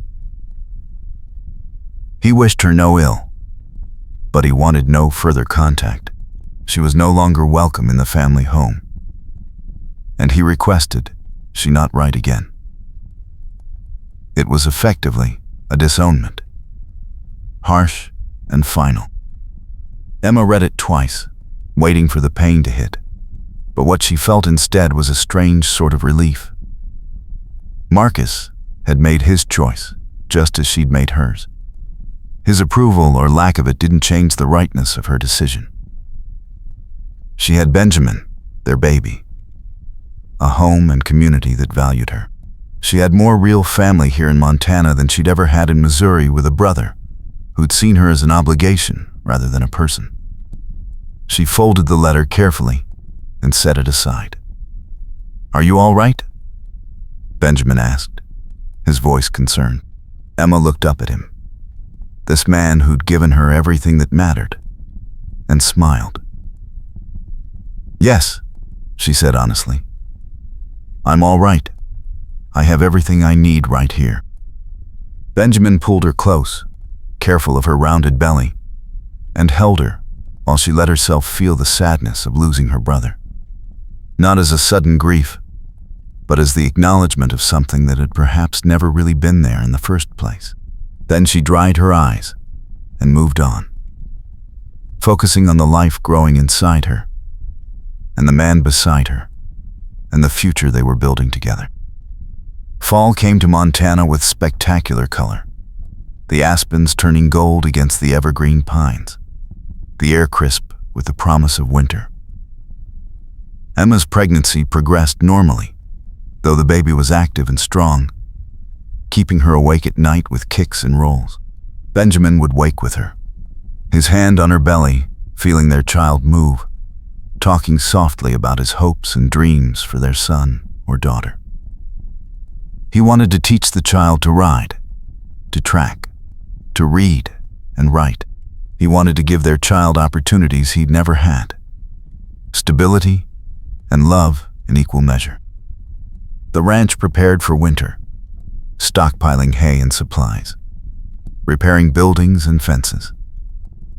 Benjamin worked extra hours, determined to save every penny he could before the baby arrived. Emma prepared too, sewing tiny clothes from fabric misses. Patterson helped her buy, setting up a corner of the cabin as a nursery with a cradle Tom Chen built as a gift. She preserved vegetables from her garden, put up jams and pickles, made sure they had everything they'd need to weather a Montana winter with a newborn. By November, Emma was large and uncomfortable, her back aching and her ankles swelling. Dr. Stevens checked on her regularly, assured her everything was progressing well, reminded her to rest and conserve her strength for the birth ahead. Benjamin watched her with anxious eyes, hating that she was uncomfortable, but unable to do much beyond rubbing her back and helping her with tasks that had become difficult. Emma loved him more for his worry, for the way he treated her like she was precious cargo carrying the most important thing in his world. The first real snow came in mid-November, transforming the landscape into a white wonderland. Emma stood at the cabin window watching it fall, her hand on her belly where the baby kicked energetically, and thought about how far she'd come in less than a year. This time last year she'd been in Missouri, preparing reluctantly to travel west to marry a man she didn't love. Now, she was in Montana, married to the man she loved desperately, waiting for their child to be born, surrounded by friends and community. Her life had become unrecognizable in the best possible way. Christmas came quietly. Benjamin brought home a small pine tree, and they decorated it with strings of popcorn and paper ornaments Emma made. Mrs. Patterson gave Emma a beautiful quilt she'd stitched herself, perfect for wrapping a baby in Montana winter. Tom and Mary brought over preserves and a hand-carved rocking horse for the baby to grow into. Mr. Thompson surprised them with a bonus in Benjamin's wages, his gruff way of showing approval and support for the coming addition to his ranch family. Emma and Benjamin spent Christmas Eve alone in their cabin, the fire crackling, snow falling softly outside, both aware that this was their last Christmas as just the two of them. Next year they'd have a baby to share it with. A thought that filled them both with joy and anticipation, and a little fear of the unknown. "Are you scared?" Emma asked as they lay in bed that night, her head on Benjamin's shoulder, his hand resting on her enormous belly. He was quiet for a moment, then said honestly, "Terrified. What if I'm a terrible father? What if I don't know what to do? What if something happens during the birth and I lose you?" His voice broke on the last words, and Emma's heart clenched. She turned to face him as well as her belly would allow. "You're going to be a wonderful father," she said firmly. "You're kind and patient and loving. Our child will be so lucky to have you. And I'm strong, Benjamin. I'm going to be fine. We're both going to be fine." He kissed her then, gentle and reverent, his hand cupping her face. "I love you," he said. "More than I thought it was possible to love another person. You and this baby. You're my whole world." Emma felt tears prick her eyes, hormones making her emotional, but also genuine, overwhelming love for this man who'd caught her when she fell, and kept catching her ever since. "I love you too," she whispered. "Thank you for being brave enough to tell me the truth that day in Stone Valley. Thank you for giving me the chance to choose this life." New Year came and went, January settling over Montana with bitter cold and deep snow. Emma was hugely pregnant now, moving slowly, uncomfortable, but healthy. Dr. Stevens had moved into the main ranch house for a few weeks, anticipating the birth could come any time. Benjamin barely left Emma's side when he wasn't working, anxious and protective. Emma tried to reassure him, but she was getting anxious herself. The baby was so big, so active. She was ready to meet this child, ready for the pregnancy to be over. On January 15th, 3 days before Dr. Stevens had predicted, Emma's labor began just after midnight. She woke Benjamin with a gasp, gripping his arm as the first contraction seized her. He was up instantly, throwing on clothes, stoking the fire, sending one of the night watch ranch hands racing to get Dr. Stevens. Emma breathed through the contractions, trying to stay calm, remembering everything the doctor had told her about what to expect. Benjamin paced the small cabin like a caged animal, his face pale with worry, until Dr. Stevens arrived and shooed him outside. "Let me examine her, then you can come back," the doctor said firmly. Benjamin looked like he wanted to argue, but did as he was told, standing just outside the cabin door in the freezing darkness, listening to Emma's occasional gasps and the doctor's calm voice. When Dr. Stevens finally let him back in, she gave him tasks to keep him busy. Boil water. Bring clean linens. Keep the fire going. Anything to make him feel useful while Emma labored. The birth took 14 hours, starting in darkness and continuing through the day into evening again. Emma had never experienced pain like this, exhaustion like this. But every time she thought she couldn't continue, Benjamin was there, holding her hand, wiping her face with cool cloths, whispering encouragement and love. Dr. Stevens was calm and competent throughout, coaching Emma through each stage, assuring her everything was progressing normally, even though it felt like her body was being torn apart. Finally, as the sun set on January 15th, Emma felt the overwhelming urge to push. Dr. Stevens guided her through it, Benjamin supporting her back, both of them working together to bring their child into the world. And then, after one final tremendous effort, there was a thin wail that filled the cabin. "A girl," Dr. Stevens announced, holding up a tiny, red-faced, perfect baby. "A healthy baby girl." Emma collapsed back against Benjamin, tears streaming down her face, as the doctor cleaned and wrapped their daughter before placing her in Emma's arms. She was tiny, maybe 6 pounds, with a cap of dark hair, and when she opened her eyes, they were deep blue, like all newborns. But Emma swore she saw flecks of hazel already. She had Benjamin's nose, and Emma's mouth, and tiny, perfect fingers that wrapped around Emma's finger with surprising strength. Emma looked up at Benjamin and saw tears running freely down his face as he stared at his daughter with an expression of such wonder and love it made Emma's chest ache. "She's perfect," he whispered. "Emma, she's perfect. What should we name her?" They discussed names but never quite decided, waiting to see the baby before choosing.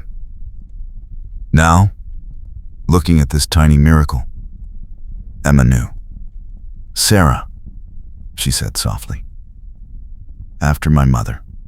Sarah Rose Cole." Benjamin nodded, his finger gently stroking their daughter's impossibly soft cheek. "Sarah Rose," he repeated. "Welcome to the world, little one. We've been waiting for you." The first weeks with Sarah were exhausting and wonderful in equal measure. She was a good baby, crying only when hungry or needing changing, sleeping in stretches that got gradually longer. Emma was sore and tired from the birth, but Benjamin took over everything else, cooking and cleaning and caring for Emma so she could focus on feeding and bonding with their daughter.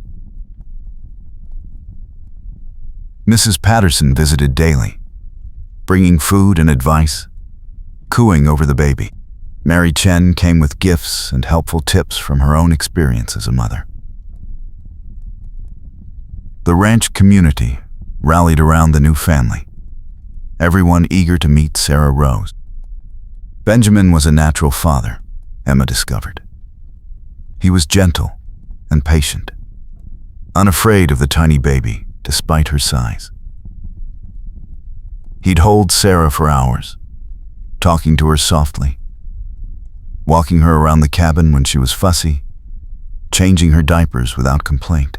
Emma would wake in the night to feed Sarah and find Benjamin already awake, having heard their daughter's cries, ready to bring her to Emma and then settle her back down afterward so Emma could rest. His devotion to both of them was absolute.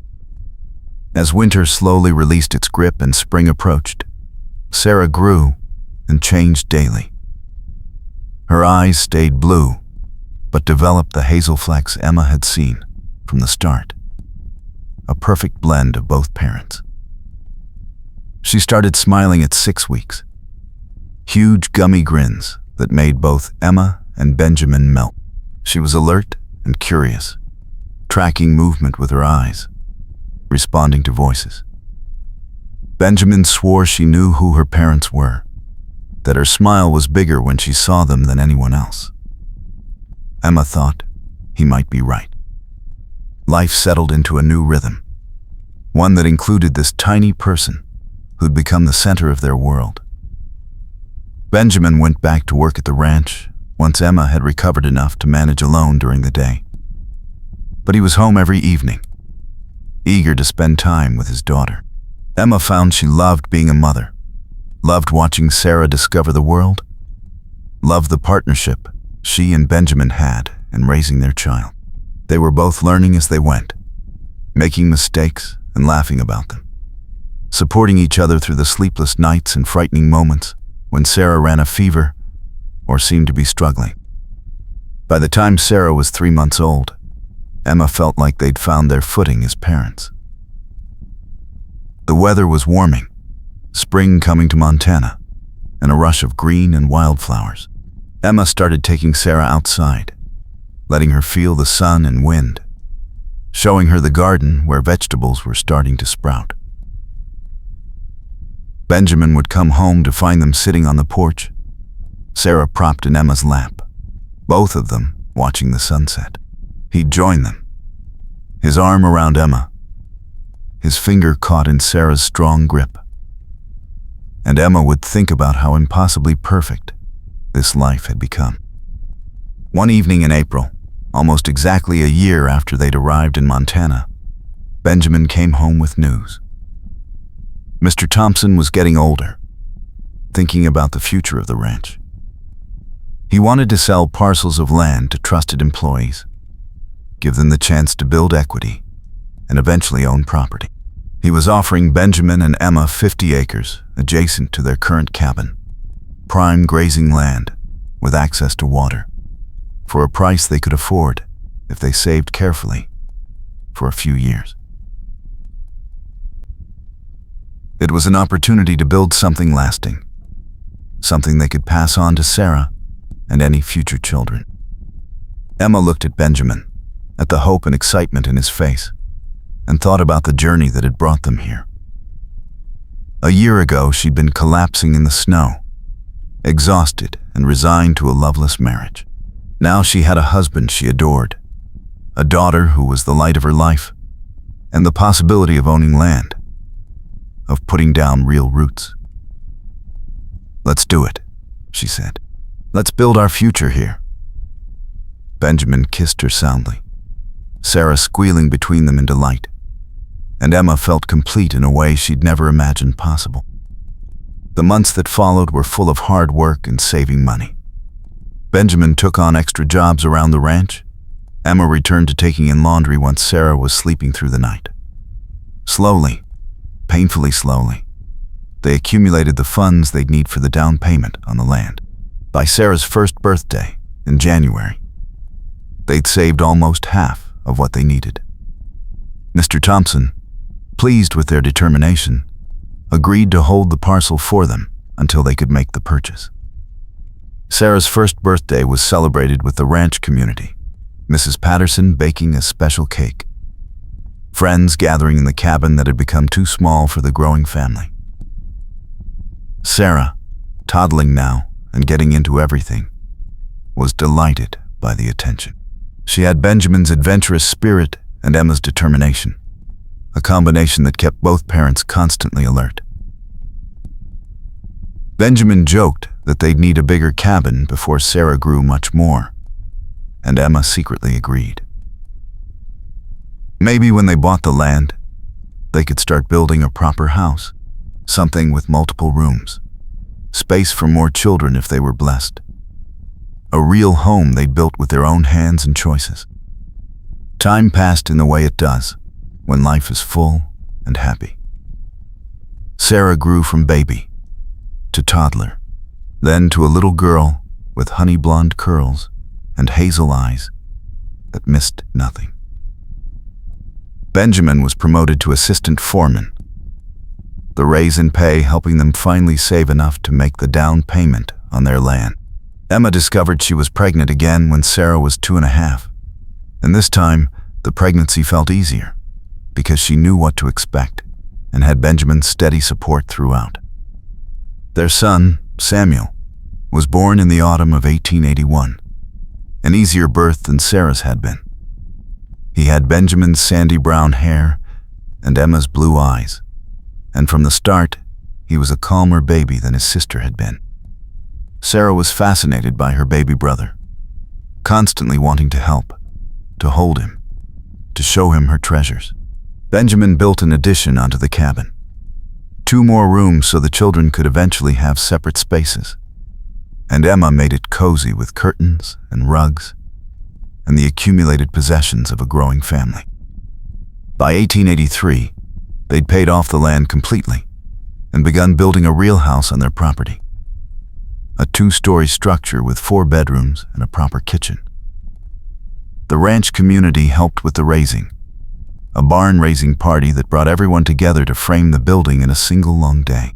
Emma and Benjamin moved the family into their new home that fall, and Emma stood in the kitchen that was 3 times the size of their entire first cabin and cried with gratitude for how far they'd come. Life continued its rhythm of work and family and community. Benjamin was eventually made foreman when Jack Sullivan retired, a position of trust and responsibility that made Emma proud. She'd started teaching Sarah to read and write, using the few books they owned and making up lessons. Other ranch families asked if she'd teach their children too. And soon, Emma found herself running an informal school in their new home 3 days a week. It wasn't much, just the basics. But it was satisfying work and brought in a little extra money. Sarah grew into a bright, curious child who loved horses and books equally. Samuel was quieter, more thoughtful, but no less loved. In 1885, Emma gave birth to their third child, another girl they named Mary, after their friend Mary Chen. By then, they'd established themselves as one of the solid families of the Bart community, respected and valued. Benjamin had come so far from the haunted soldier who'd caught Emma in the snow 7 years before. The years passed with both startling speed and comforting slowness. The children grew and changed. The ranch prospered. Emma and Benjamin's love deepened with every challenge weathered, every joy shared. There were hard times, of course. Winters that tested them. A drought year that hurt everyone. The death of Mr. Thompson, though he lived long enough to see them settled and prosperous. But through it all, Emma and Benjamin faced everything together, partners in every sense. On a spring evening in 1888, 10 years almost to the day after Emma had arrived at Fort Hastings, she and Benjamin sat on the porch of their house, watching their children play in the yard. Sarah was now 9, tall and gangly, and already showing signs of the beauty she'd become. Samuel was 6, serious and sweet. Mary was 3, a whirlwind of energy and mischief. Benjamin's arm was around Emma's shoulders, her head resting against him. Both of them tired from the day's work, but content in a way that came from building a life that mattered. "Do you ever think about Stone Valley?" Benjamin asked quietly. "Wonder what would have happened if you'd married Dalton?" Emma considered the question seriously, then shook her head. "Sometimes, maybe, but not with regret. I think about the woman I would have become in that life, and I'm grateful I had the courage to choose differently." Benjamin squeezed her shoulder gently, pressing a kiss to her hair. "I think about catching you that day, how my whole world changed in that moment. I was so sure I'd spend my life alone, that I didn't deserve anything better. Then there you were, falling into my arms, and I couldn't let you go. Not then, not ever." Emma lifted her head to look at him, this man she'd loved for a decade now, seeing the silver threading through his sandy hair, the laugh lines around his eyes, the peace in his expression that had replaced the shadows she'd first seen. He'd become everything she'd needed, everything she hadn't known to hope for. "I'm glad I fell," she said softly. "Glad you caught me, every time." Because it hadn't just been that first day in the snow. He'd caught her 100 times since then, in 100 different ways.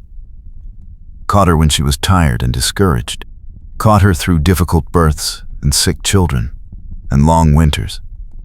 Caught her fears and doubts and held them with her until they seemed manageable. That was what love was, she'd learned. Not the dramatic gestures, though those had their place, but the daily catching, the steady presence, the choice to stay and build something lasting. Sarah called out to them then, something about a flower she'd found, and Emma rose to go see, Benjamin following. They examined the wildflower with appropriate seriousness, praised Sarah's sharp eyes, then gathered all 3 children for bedtime preparations. The evening ritual was familiar and comforting, washing faces and hands, changing into night clothes, tucking each child into their own bed in their own room, something Emma never took for granted. Sarah wanted a story, so Benjamin told one of his favorites about a brave princess who saved herself. Samuel wanted a song, so Emma sang the lullaby her mother had sung to her. Mary just wanted cuddles, so they took turns holding her until her eyes grew heavy.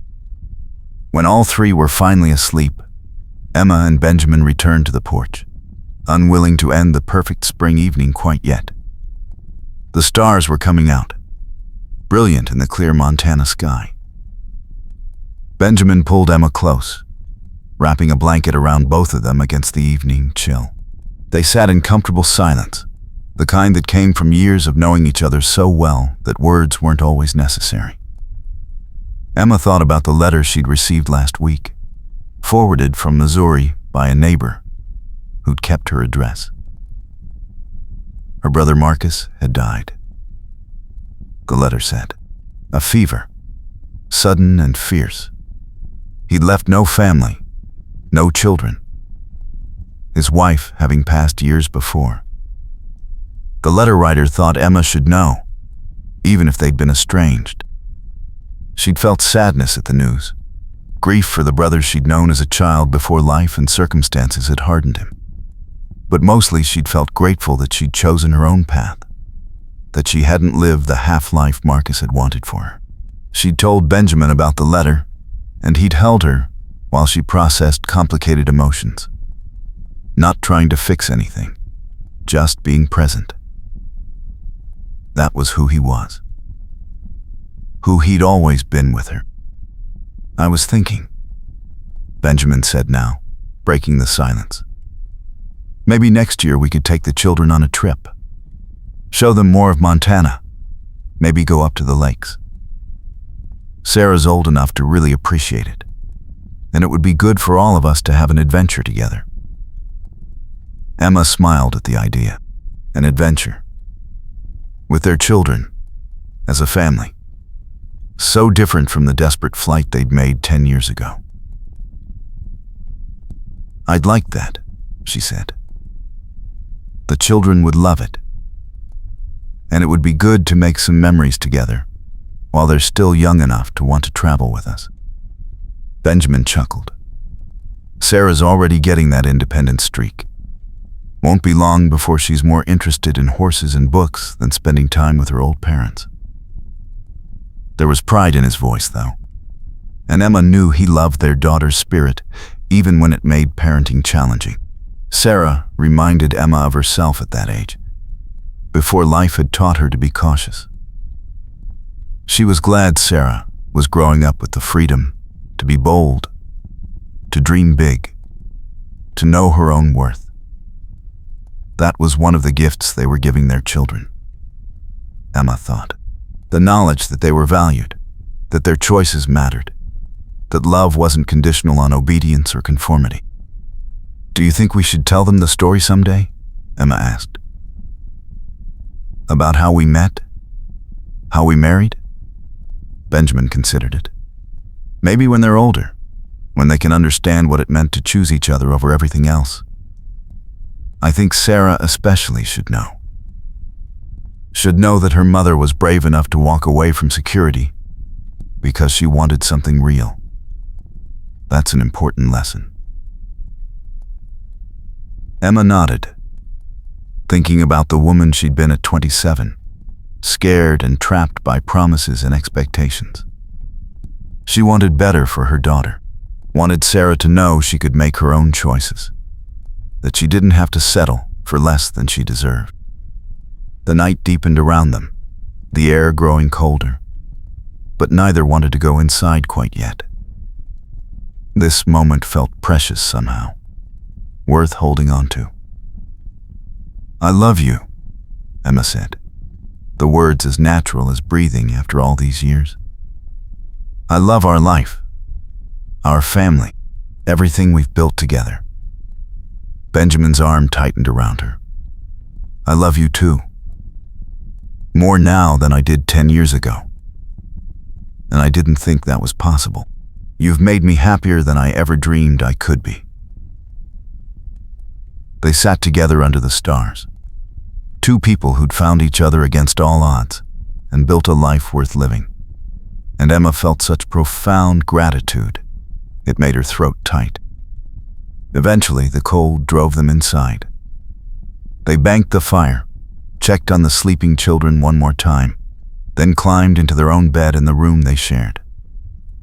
It was bigger than the first bed they'd shared at the fort, more comfortable. But the intimacy was the same. Benjamin pulled Emma close, her back to his chest, his arm around her waist, both of them fitting together like pieces designed for this exact purpose. Thank you, he whispered into her hair. For saying yes, for being brave, for choosing us. Emma laced her fingers through his and brought his hand to her lips, kissing his knuckles gently. Always, she whispered back. I'll always choose us. They drifted toward sleep, warm and safe, and surrounded by the evidence of the life they'd created, the house they'd built, the children they'd raised, the community they'd joined, the love they'd nurtured through a decade of joys and challenges. Tomorrow would bring new work, new tasks, the endless demands of ranch life and parenthood. But tonight was perfect, complete, a moment of peace in the flow of their days. Morning came with the sound of children's voices. Sarah and Samuel arguing about something, Mary's laughter joining in. Emma stretched and smiled, feeling Benjamin already awake beside her.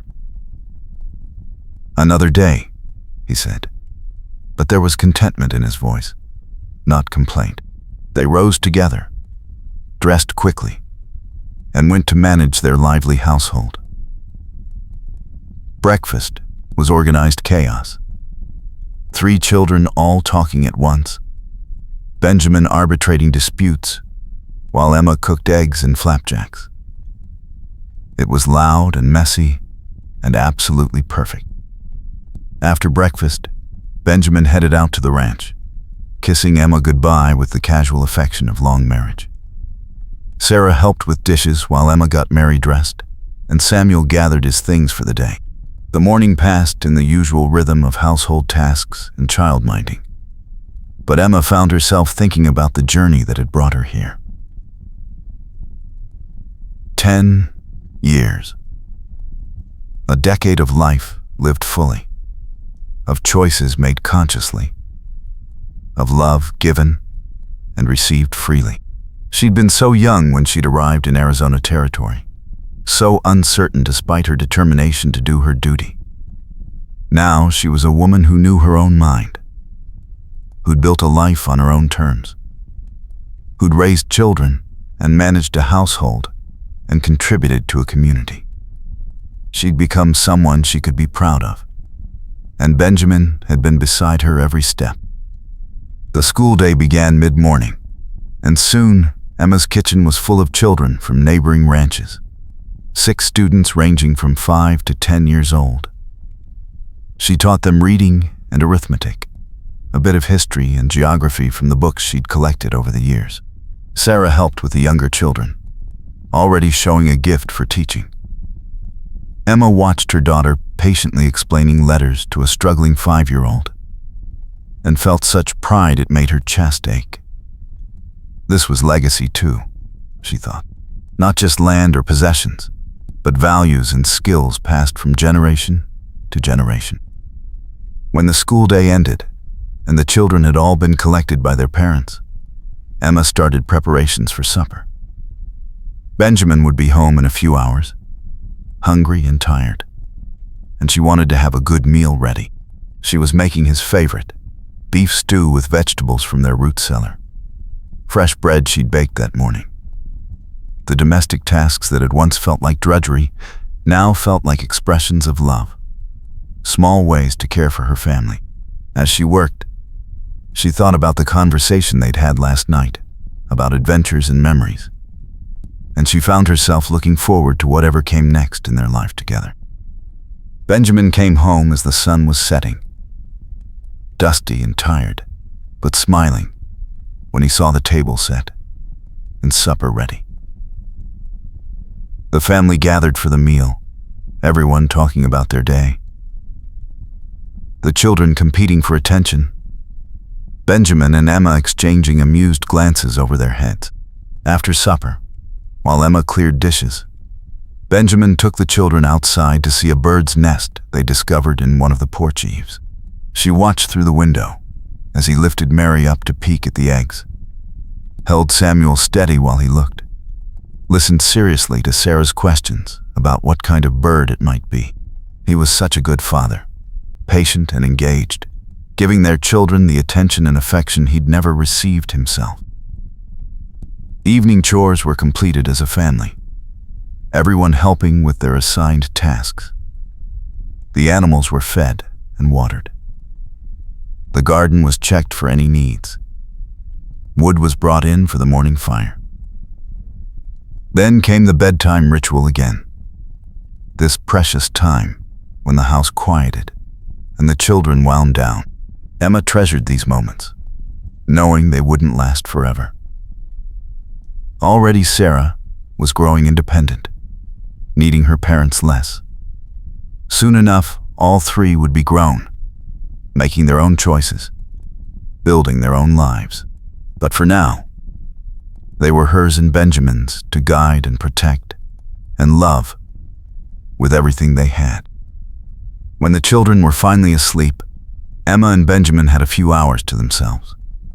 They sat by the fireplace, Benjamin carving a toy horse for Samuel, while Emma mended clothes and worked on a quilt for Mary's bed.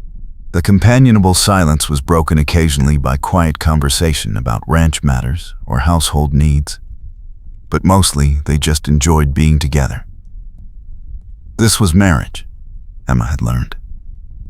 Not constant excitement or drama, but this steady partnership, this comfortable rhythm of shared life. It was better than passion, though they still had that too. It was the foundation everything else was built on. I got a letter from Jack Sullivan today, Benjamin said, setting down his carving. He and his wife are settling in California. Says it's beautiful, but he misses Montana. Asked if we'd ever consider moving west.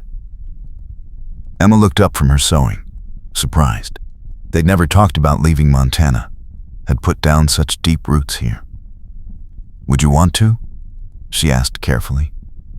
Benjamin shook his head. No. This is home. Our children were born here. We've built our lives here. I was just thinking about how different my answer would have been 10 years ago. Back then I had no ties, no reason to stay anywhere. Now I can't imagine living anywhere else. Emma smiled and returned to her sewing. Me either. This is where we belong. And it was true. Montana had become home in a way nowhere else ever had. Not Missouri, where she'd grown up. Certainly not Arizona territory, where she'd almost made the biggest mistake of her life. This place, this ranch, this community, had embraced them and given them the space to become who they were meant to be. They belonged here, and that belonging was one of the greatest gifts they'd received. As the fire burned low, they prepared for bed, moving through their nightly routine with the ease of long practice. Benjamin banked the fire, while Emma changed into her nightgown. They climbed into bed and reached for each other automatically, Emma fitting herself against Benjamin's side, his arm coming around her. Happy? He asked, a question he posed periodically, wanting to make sure she had no regrets. Emma thought about it seriously. taking stock of her life. She was 37 years old, mother of 3, wife to a man she loved deeply, living in a house they'd built on land they owned. She had work that mattered, friends who cared, a future that looked bright. "Completely," she said honestly. "Are you?" Benjamin's answer was to tighten his arm around her and press a kiss to her forehead. "More than I ever thought possible," he said. "You gave me everything, Emma. A home, a family, a life worth living. I wake up every morning grateful you collapsed in that snow and fell into my arms." Emma smiled against his chest. "Best fall I ever had," she murmured, and felt his quiet laugh rumble through her. They settled into sleep, comfortable and content, looking forward to tomorrow and all the tomorrows after that. The years that would follow would bring their own challenges and joys. Children would grow and eventually leave home. Benjamin's hair would turn completely silver. Emma would become a grandmother, helping Sarah raise her own children. The ranch would change hands. New owners, but the same land, the same mountains, the same sky. But through it all, Emma and Benjamin would remain partners, facing everything together. Their love deepening with each passing year until they'd been together so long they couldn't remember what life had been like before. But that was all still to come. Tonight, in the spring of 1888, they simply held each other and slept. Two people who'd chosen love over duty, passion over security, each other over everything else. And that choice, made 10 years ago in a moment of desperate courage, had given them this beautiful, ordinary, extraordinary life. A life built on their own terms. A life full of love and work and family and community. A life that was exactly what they'd both needed, even when they hadn't known to want it. Emma's last thought before sleep claimed her was a simple one. She was home. Not in a place, though she loved their house and their land. Home in Benjamin's arms.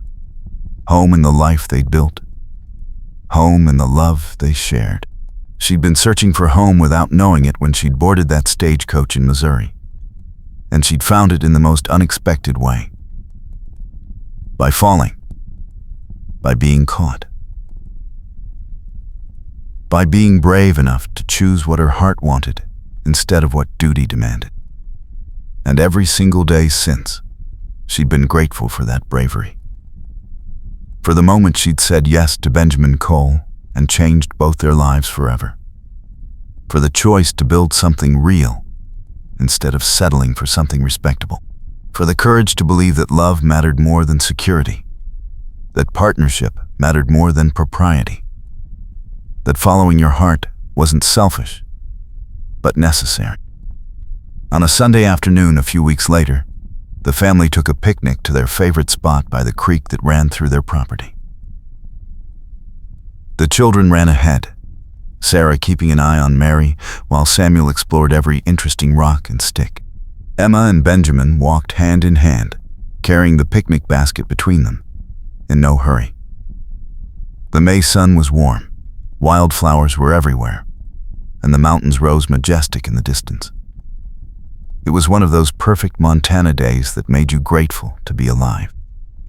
They spread a blanket under a cottonwood tree and unpacked the food Emma had prepared.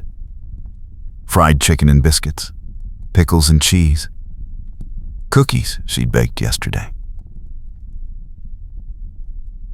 The children fell on the food with typical enthusiasm, talking and laughing between bites. Benjamin caught Emma's eye and smiled. And in that moment, she saw their whole life reflected in his gaze. The past they'd overcome, the present they were living, the future they were building together. It was all there, all visible, and it was good. After eating, the children went back to exploring while Emma and Benjamin lounged on the blanket.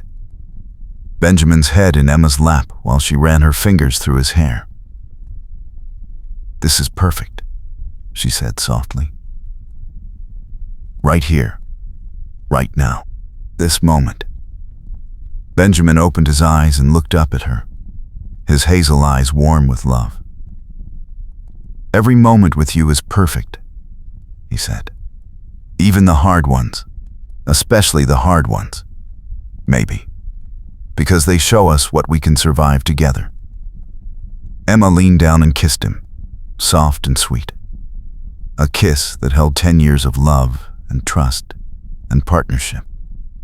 Sarah called out then, wanting to show them something she'd found, and the moment passed into the next one, the day flowing on in its natural rhythm. But Emma held the feeling close, this sense of completeness, of rightness. This was what she'd been looking for without knowing it when she'd left Missouri all those years ago. Not a grand house, or social standing, or financial security. Just this. Love, and family, and moments of perfect peace. A life lived with intention and courage. A partner who saw her, and valued her, and chose her every day, just as she chose him. As the afternoon waned, and they packed up to head home, Emma looked back at the creek and the mountains, and thought about how far she'd come. From a frightened young woman collapsed in the snow, to a confident mother and wife standing on land she owned, surrounded by people she loved. The journey had been hard sometimes, terrifying often, but worth every step. Because it had led her here, to this life, to this love, to this profound sense of being exactly where she belonged. Benjamin took her hand as they walked home, the children running ahead, and squeezed gently. Emma squeezed back, a simple acknowledgement of everything between them. Words weren't necessary. They both knew. This was it. This was the life they'd both been looking for, and they'd found it together, by being brave enough to reach for it when the moment came. The sun set as they reached the house, painting the sky in shades of gold and pink and purple. Emma stood on the porch for a moment, Benjamin beside her, both watching the light fade over their land. "Thank you," she said quietly. Benjamin looked at her questioningly. "For what?" Emma gestured at everything around them. "For this. For us. For giving me a life I didn't know I could have." Benjamin pulled her close, his arms wrapping around her from behind. "Thank you," he said, "for being brave enough to say yes, for taking a chance on a broken soldier who'd given up on happiness, for loving me enough to build all this with me." They stood together as darkness fell, wrapped in each other and in gratitude for the life they'd created. And Emma knew with absolute certainty that she wouldn't change a single thing. Every choice, every hardship, every moment of doubt had led to this. To standing on her own porch with her husband's arms around her, her children safe inside. Her future secure not because of money or property, but because of love. Real, deep, abiding love that had weathered 10 years and would weather 50 more if they were blessed with them. This was her happily ever after. Not a fairy tale ending where everything was easy, but a real one where love and partnership and courage were enough to build something lasting. And it was better than anything she could have imagined when she'd boarded that stagecoach in Missouri. So much better than the respectable marriage she'd almost settled for in Stone Valley. This was real. This was hers. And she would be grateful for it every single day, for the rest of her life. Inside, they settled into the evening routine one more time. Children were washed and fed and tucked into bed with stories and songs and kisses. The house was tidied and prepared for the next day. The fire was banked and the doors secured. And then Benjamin and Emma climbed into their own bed for another night, reaching for each other as they always did, finding comfort and love, and home in each other's arms. "I love you," Emma whispered into the darkness, as she had countless times before and would countless times again. "I love you too," Benjamin answered, his voice rough with emotion even after all these years. Always. And in that simple exchange was everything. All the promises made and kept. All the challenges faced and overcome. All the joy found in ordinary moments. All the love built and nurtured and cherished over 10 years of partnership. They drifted toward sleep wrapped around each other, hearts beating in rhythm, breathing in sync. Two people who'd become one through choice and commitment and deep abiding love. Tomorrow would come with its work and worries, but tonight was perfect. Tonight they had each other and their children and their home and their love. And that was everything that mattered. That was the treasure they'd found when Emma had fallen in the snow and Benjamin had caught her, and neither had